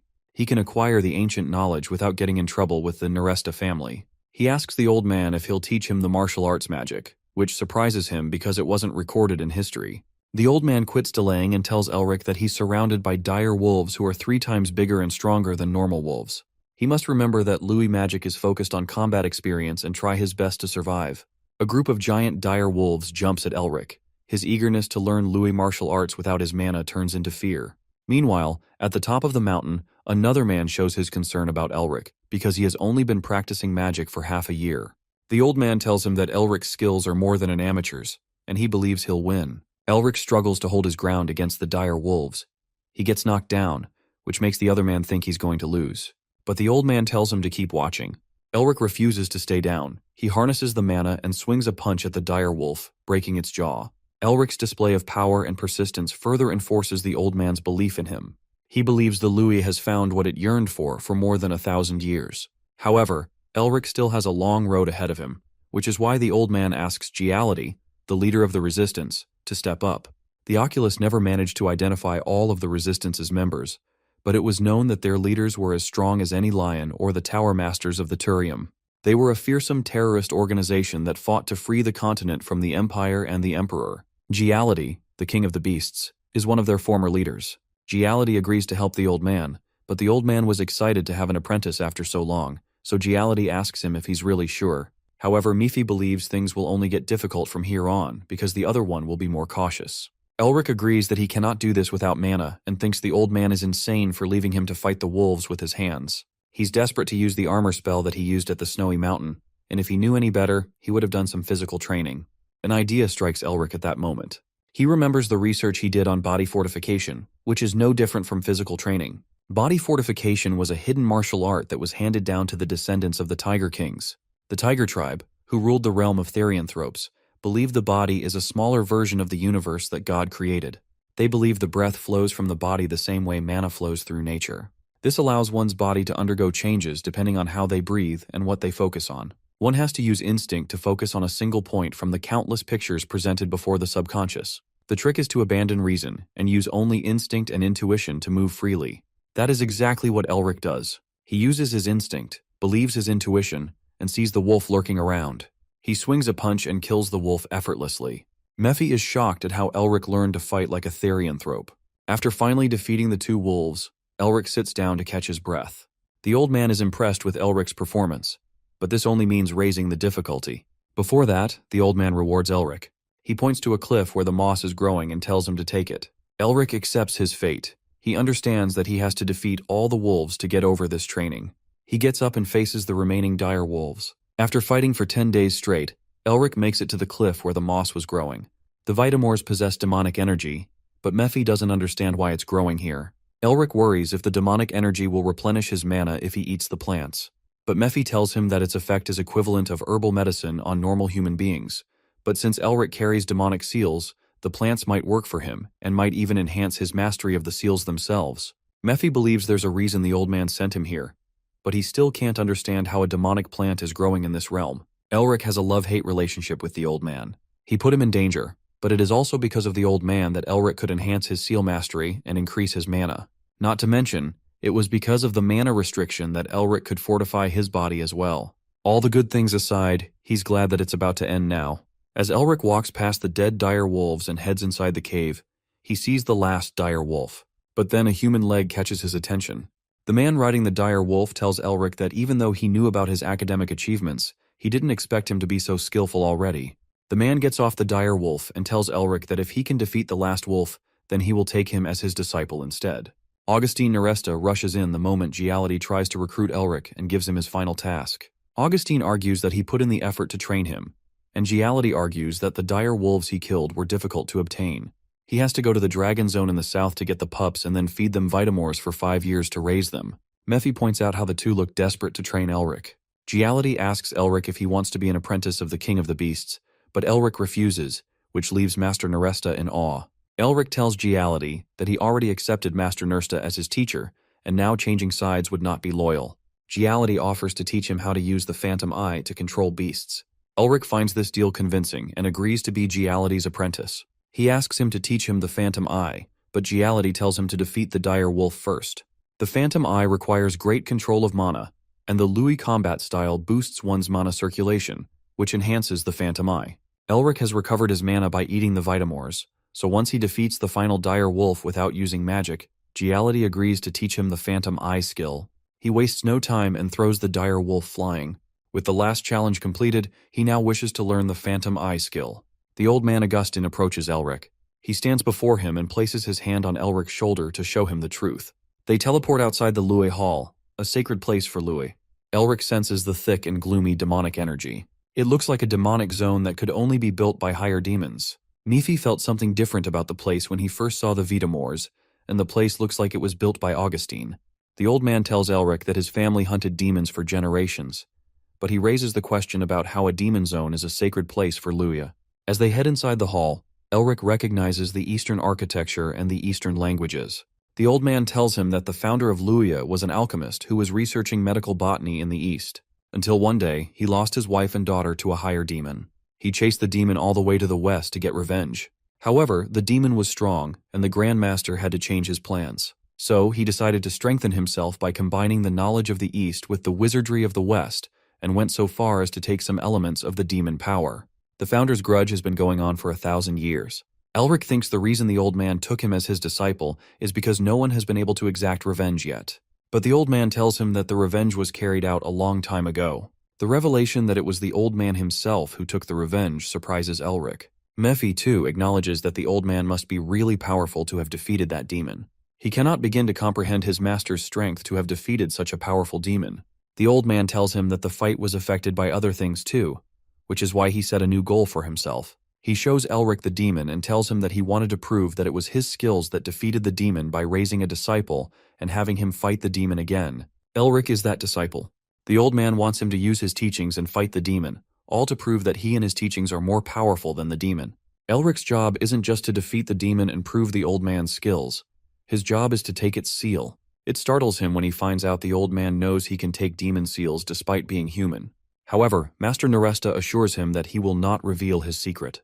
Not trusting the old man's promise, Elric gets defensive. The old man decides to reveal a secret of his own to win his trust. Giality tries to stop the old man, but he remains persistent. The old man takes the bandages off his hand and reveals his biggest secret: the arm of a dark elf. Where the regular elves live in the forest of light, the dark elves live in the dark underground and worship evil. The Empire, after wiping them out, classified them as demons. Elric points out that transplanting body parts across species is illegal, especially with demons. The old man tells him that no one, besides Giality, knows about his secret, not even his nephew Guy. He tells him that he found out about his secret when he was unconscious. The old man's intention was only to teach Elric more efficiently, so he apologizes for making him uncomfortable. It was because of that revelation that the old man decided to make Elric stay and achieve his lifelong goal. He understands that it might come off as greedy to him, so he gives him the choice to walk out if he likes. Giality, his tiger, and Mephi, they all stand waiting for Elric's choice. He understands that it is greedy of the old man to expect him to fulfill his goal.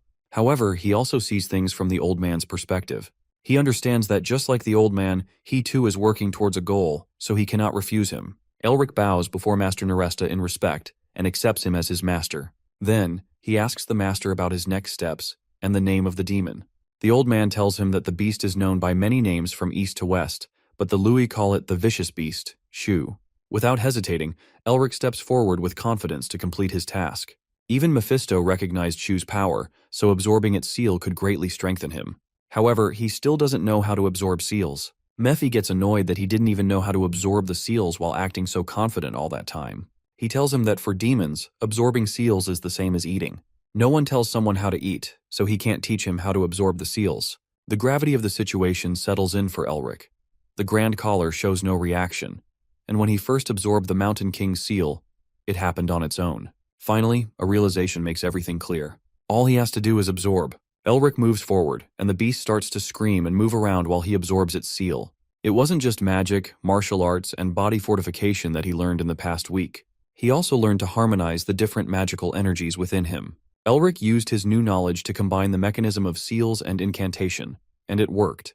He learned to absorb the seal. Suddenly, Elric finds himself surrounded by woods. He wonders if he has teleported to some alternate reality as a test, just like the Mountain King. However, the surroundings give a sense of the opposite. He doesn't see any insects or birds in the huge forest. The place feels silent, like everything has been devoured. He doesn't feel that just because he's in an alternate reality. The sound of the wind, the sound of the swamp bubbles, and the gloomy noise that feels out of place. They all indicate that there must be a powerful predator lurking in the dark. As Elric moves through the woods, Something catches his attention, as if he saw something lurking. He wonders if it's in the bushes or the sky, but he cannot sense it. Suddenly, a huge beast opens its jaws behind Elric to get a taste of a special human. He observes his enemy. The light that shines through the leaves turns shadows into its teeth. He wonders if he has to fight it like he did with the Mountain King. He doesn't know how to devour the seal yet, so Elric decides it's best to observe because he doesn't wish to die. The beast calls him out for taking his time, unlike his ancestors, who dived into the battle first. Young Mervinger wonders how the beast knows about his lineage. The beast realizes there's more when he notices Mephistopheles' seal. It sees the dragon heart and realizes that Elric knows how to use the incantations too. He can sense the hunger in the beast, as if it's desperate to devour him. But he doesn't plan to give up easily. He intends to fight. The beast didn't plan to make a move. Now he feels that things just got intriguing. The beast rises to the air, covering everything underneath its shadow. It tells him to get hungry and feed his desire and greed because that's how he can meet it again. Elric finds himself struggling to move, and then, in a moment, he finds himself back in reality. They're all surprised that it was so easy. However, Mephi points out that the demon is playing tricks. It had no physical edges, so it was difficult to maintain its existence. So, the demon is trying to cling to Elric to grow strong with his life energy.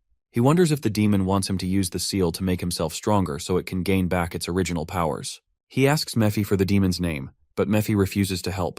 Master Neresta tells him that Shu's proper name is Xiongshun, the disaster god. After the demon was defeated by the old man, it would have degraded, so it should have changed from Xiongshun to Xiongge, Xiongxia, and Xiongxing, meaning disaster devil, disaster killer, and disaster star. Mephi is annoyed with the old man that a human knows the hierarchy of demon names. Mephi finds it a bit odd the way the old man talks about it. The old man celebrates Xiangbao, the disaster violence, and presents the seal of Violentus. He tells Elric that Shu used to be a demon called Egwi, or a wraith of starvation. Because of their hungry nature and the craving for power, they climbed up from the bottom of the demon hierarchy. Because of this, the seal will allow Elric to detect danger more efficiently and find out his opponent's weaknesses in a second. This ability is exactly what Lui was trying to recreate. It aimed to transcend the 5 human senses through mana circulation to awaken the intuition, the feeling of heightened senses. The old man calls it the way of the Egwi.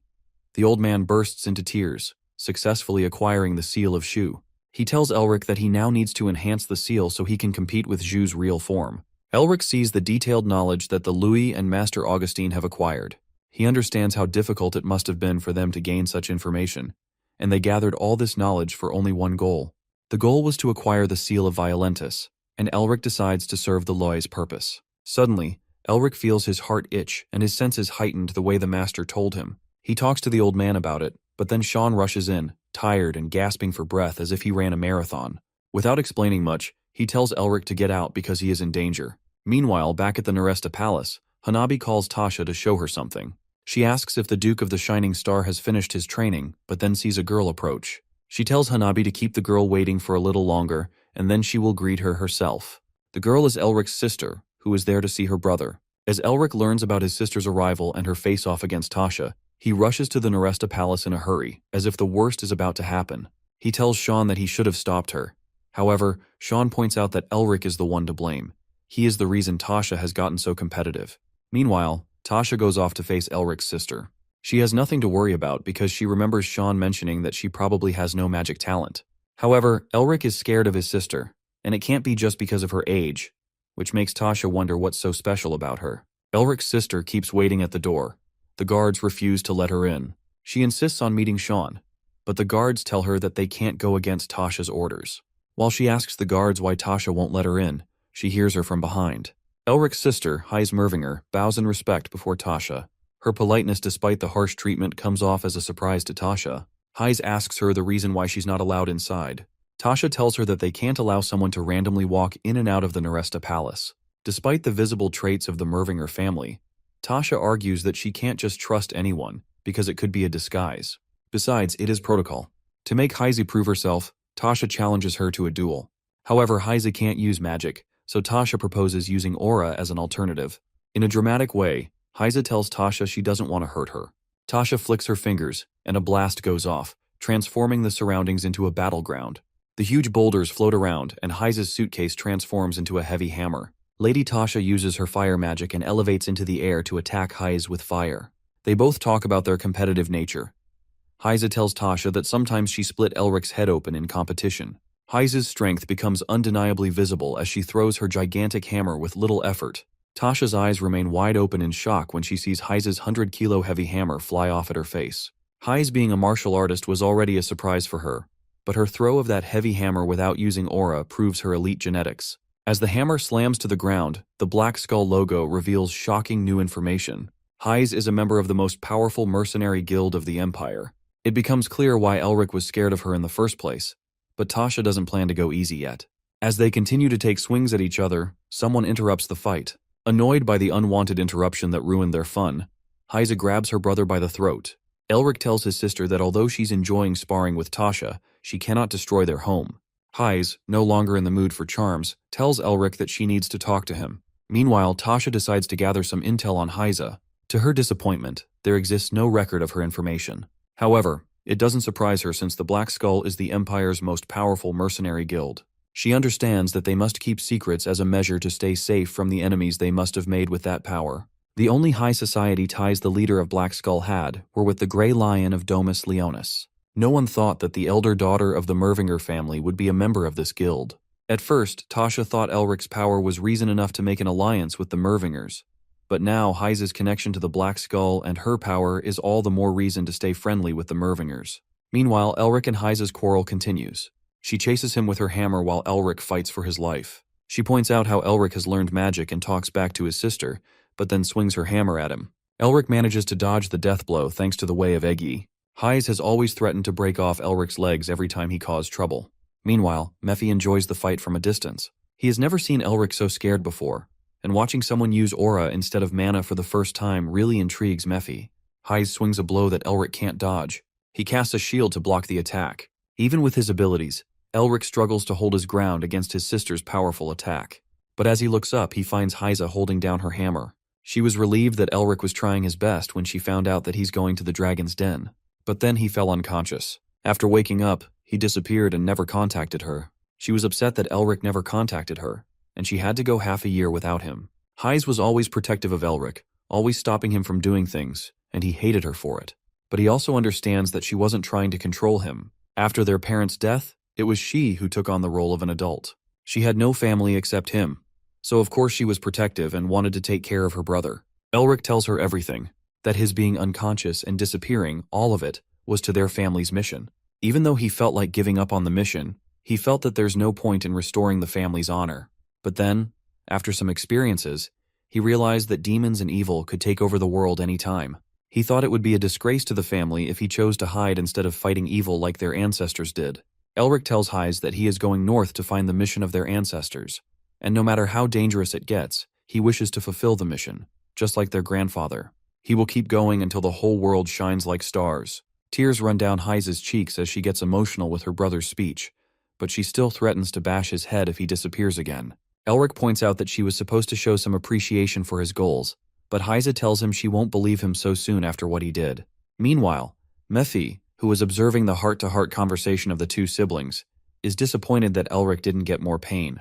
He fails to understand the complexity of human emotions. Meanwhile, somewhere in the far distant lands, a man covered in robes, his face hidden behind a mask, holds a relic to revive Azazel.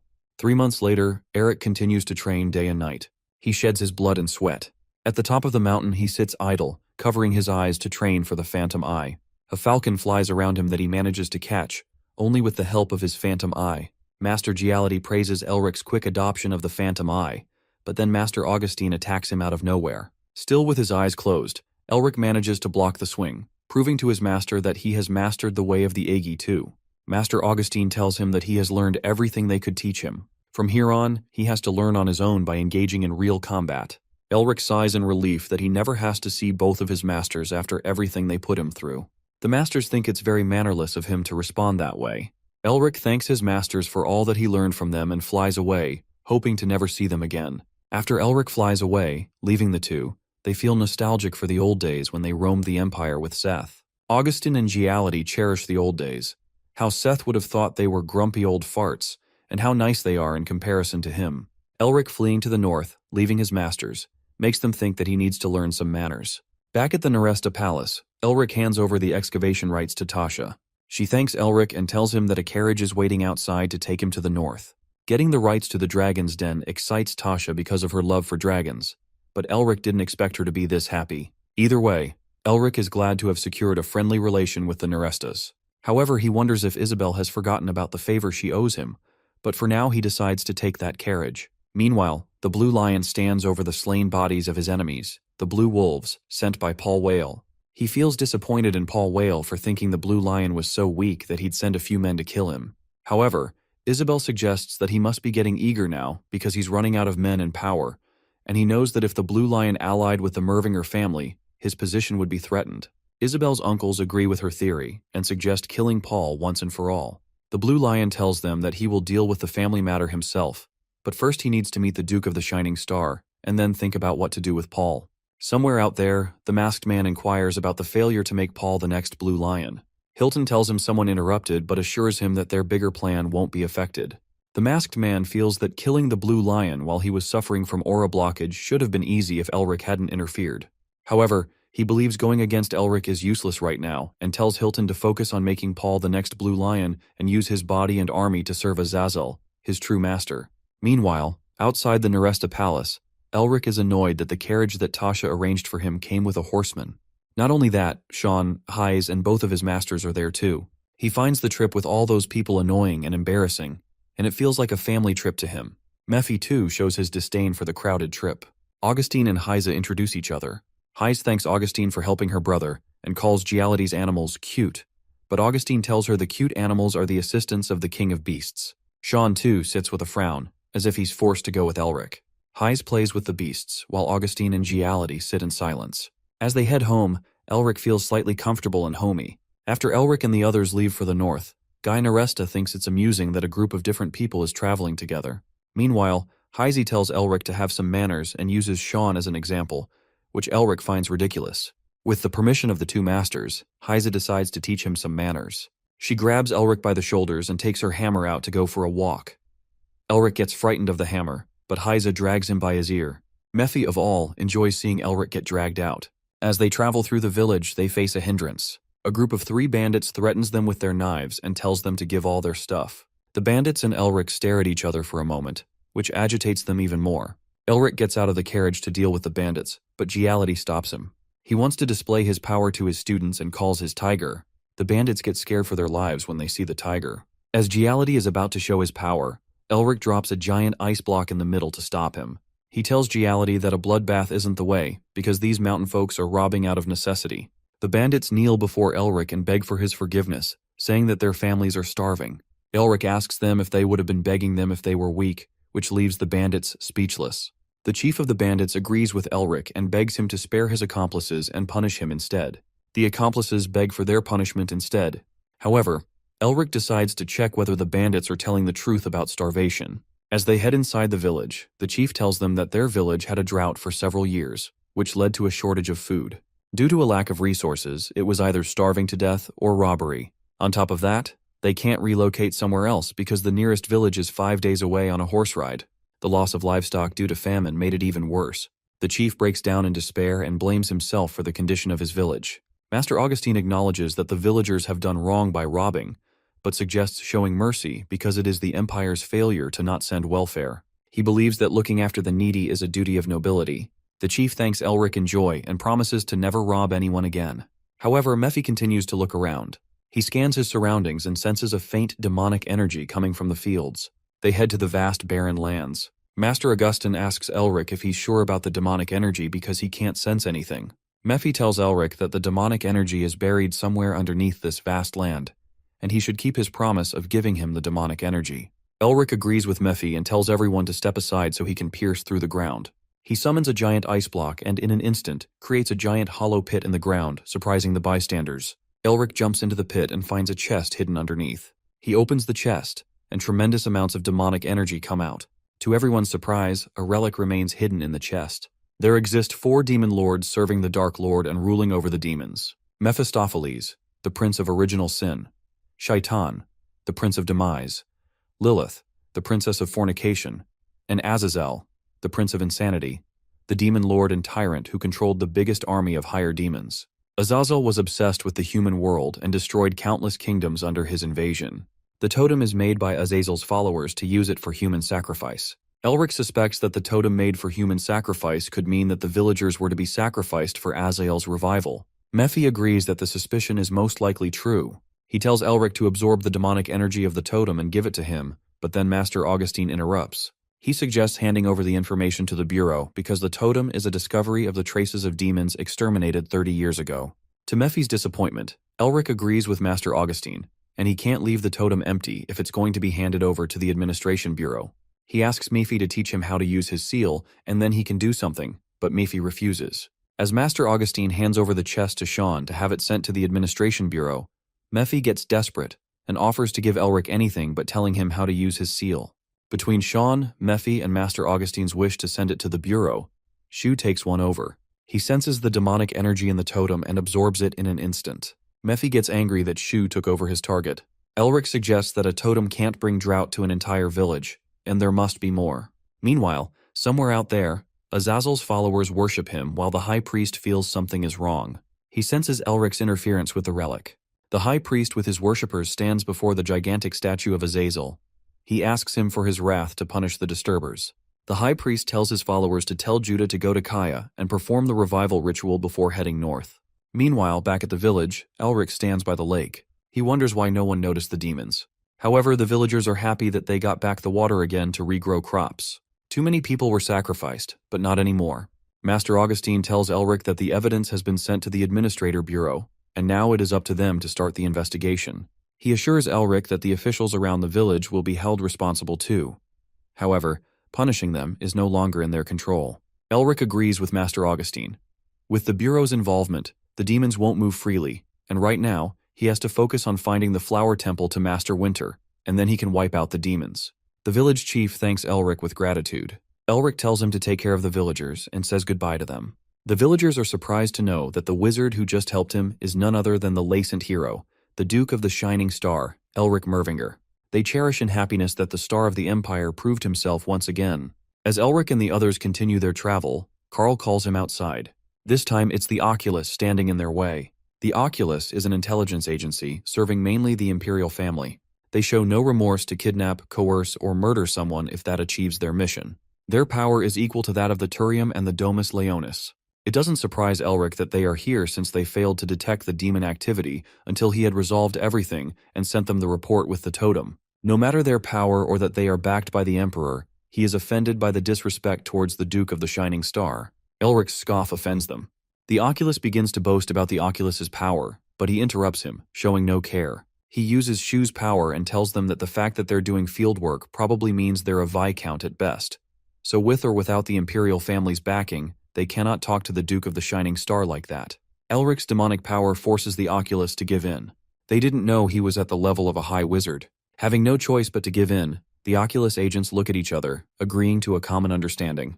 The Oculus takes his mask off, bows before Elric in respect, and apologizes for the disrespect. He went too hard with his display of power, but rightfully so. Because he believes if he hadn't done that, they would have seen him as weak and bothered him at every chance they got. He tells them that if they do something like that again, he will inform the council. The Oculus walk away, grinding their teeth at Elric in anger.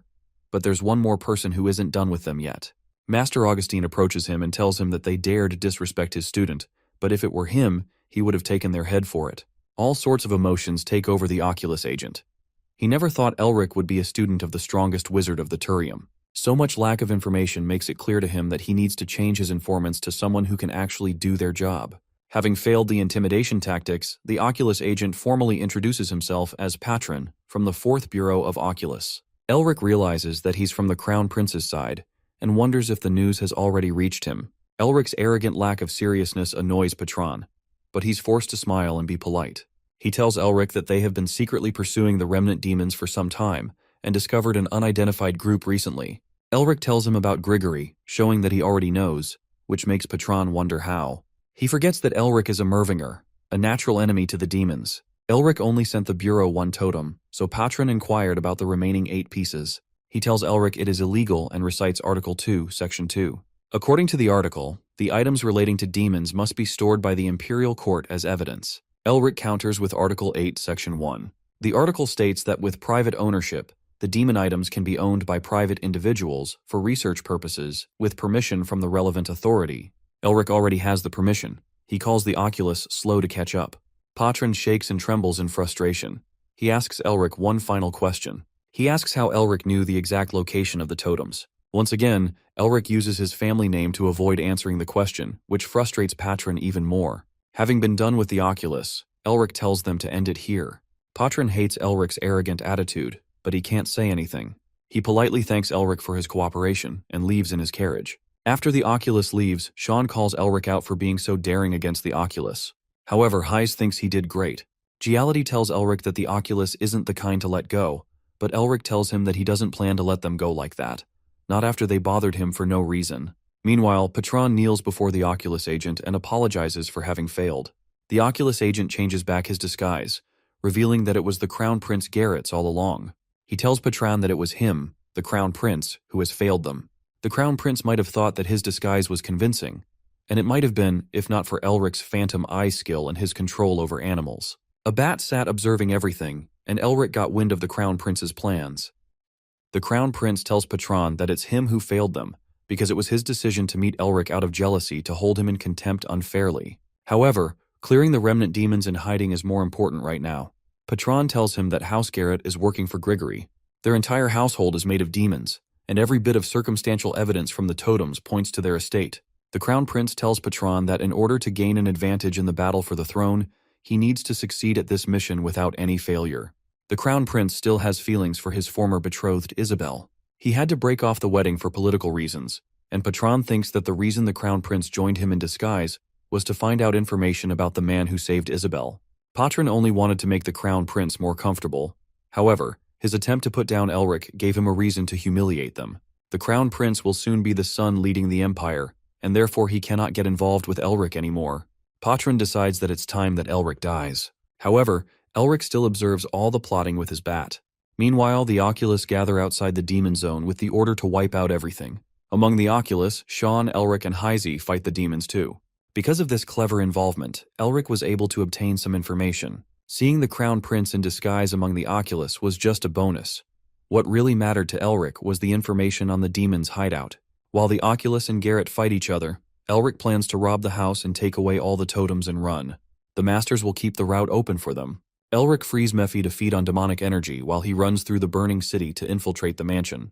They face the wall made to hold back the infiltrators. However, it is not strong enough to hold back Elric. He uses his blizzard spell and conjures ice spears and arrows, tearing down the wall. He then attacks the people standing on the other side of the wall.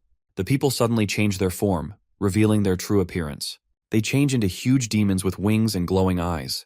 The Masters will save the innocent people in town, so Elric and Sean can freely fight against the demon army. Sean uses cutting wind to slash the demons in half, while Heise smashes through the heads of every demon she comes across. She tells Elric to go for the demon hideout while they fight the demons. Meanwhile, the demons keep busy trying to move the relics through the hidden passage. They think it will be a while before Oculus finds them, and until then, they'll be gone. However, Elric is not the Oculus. The roof above the demon's head starts to crack, and he barges into the secret hideout. The huge totems will be a feast for his demonic seals. As the city gets rampaged, Viscount Garrett gets angry that the Oculus found the vault. He wonders how they found out about it since only the closest knew about it. He questions if a mole infiltrates his estate, but then his mansion's wall gets blown off. Patron, along with the Oculus, makes a heroic entry inside Garrett's mansion. He calls Kaya, who takes Garrett's body, a rat. Garrett tells him he's the rat for planting a mole in his house and taking over his vault. However, this is the first time he is hearing about the vault. Kaya thinks that he's playing dumb and threatens to torture him. He bravely draws out his sword to execute the demon, officially under the Imperial Court's name. They both charge at each other, causing a huge blast in the mansion that can be seen from a distance. Meanwhile, Heise and Sean see the blast and wonder if Elric has done something stupid again. Right at that moment, he comes running out laughing. He gives Heise the signal. She swings her hammer and sends it flying, destroying the mansion's pillars. The demons run for their lives while the mansion falls. Sean, Elric, and Heise run to join the Masters. Master Augustin can't believe he agreed to do something like this, but Giality reminds him that it was his idea to play hero and one-up the Oculus. After evacuating the residence, Elric and his friends decide to run while the Viscounty gets blown to bits. The next morning, the Oculus stands above the ruins of the Viscounty. Patron gets angry that things didn't go as planned, and that Kaya had managed to get outside help. All was buried underneath the rubble, but then one of the men tells Patron that the vault has been found. Although it was a minor setback, Patron's mission is to gather evidence of the demons and present them to the Crown Prince. The achievement can win him the throne and also make Patron the next director of Oculus. By planting false evidence of Elric's involvement, Patron can even finish his family as an added bonus. While Patron plots for his agenda, his men call him to show him the vault. To their surprise, the vault was already empty. At first, Patron thinks they had moved the totems already, but then he realizes that Kaya didn't know about the attack beforehand, and he thought the Oculus had planted a mole. Suddenly, he realizes that a mole exists, not within Garrett's County, but within the Oculus. Meanwhile, Elric laughs over the thought of the Oculus's disappointment when they find the empty vault.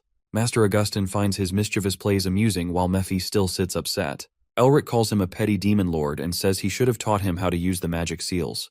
When they found the vault filled with demon energy totems, Mephi told Elric to fulfill his promise if he wants to make any future deals. So, he agrees and lets Mephi absorb the demon energy. Mephi enjoys and savors every bit of demon energy. He finds it more delicious, especially since it belongs to Azazel. But then, Elric stops feeding him and uses Mephi's desperation to get what he wants, the trigger to the seal of original sin. He threatens to feed the rest of the demonic energy to Shu if Mephi doesn't give him what he wants. Mephi grinds his teeth and burns in anger but gives in at the end. He told him that in order to use the seal, he must be worthy, and to be worthy, he must understand the seal. To understand the original sin, Elric has to first acquire the seal in its hierarchy. However, the problem is that Mephisto was too full of himself to remember the underlings. But the imprinted pattern is a wolf, so Elric decides to use that as a start. While he thinks about understanding the original sin, Elric senses a demonic energy lurking around. The demon Kaya lurks around their carriage, eyeing the thieves who stole his totems.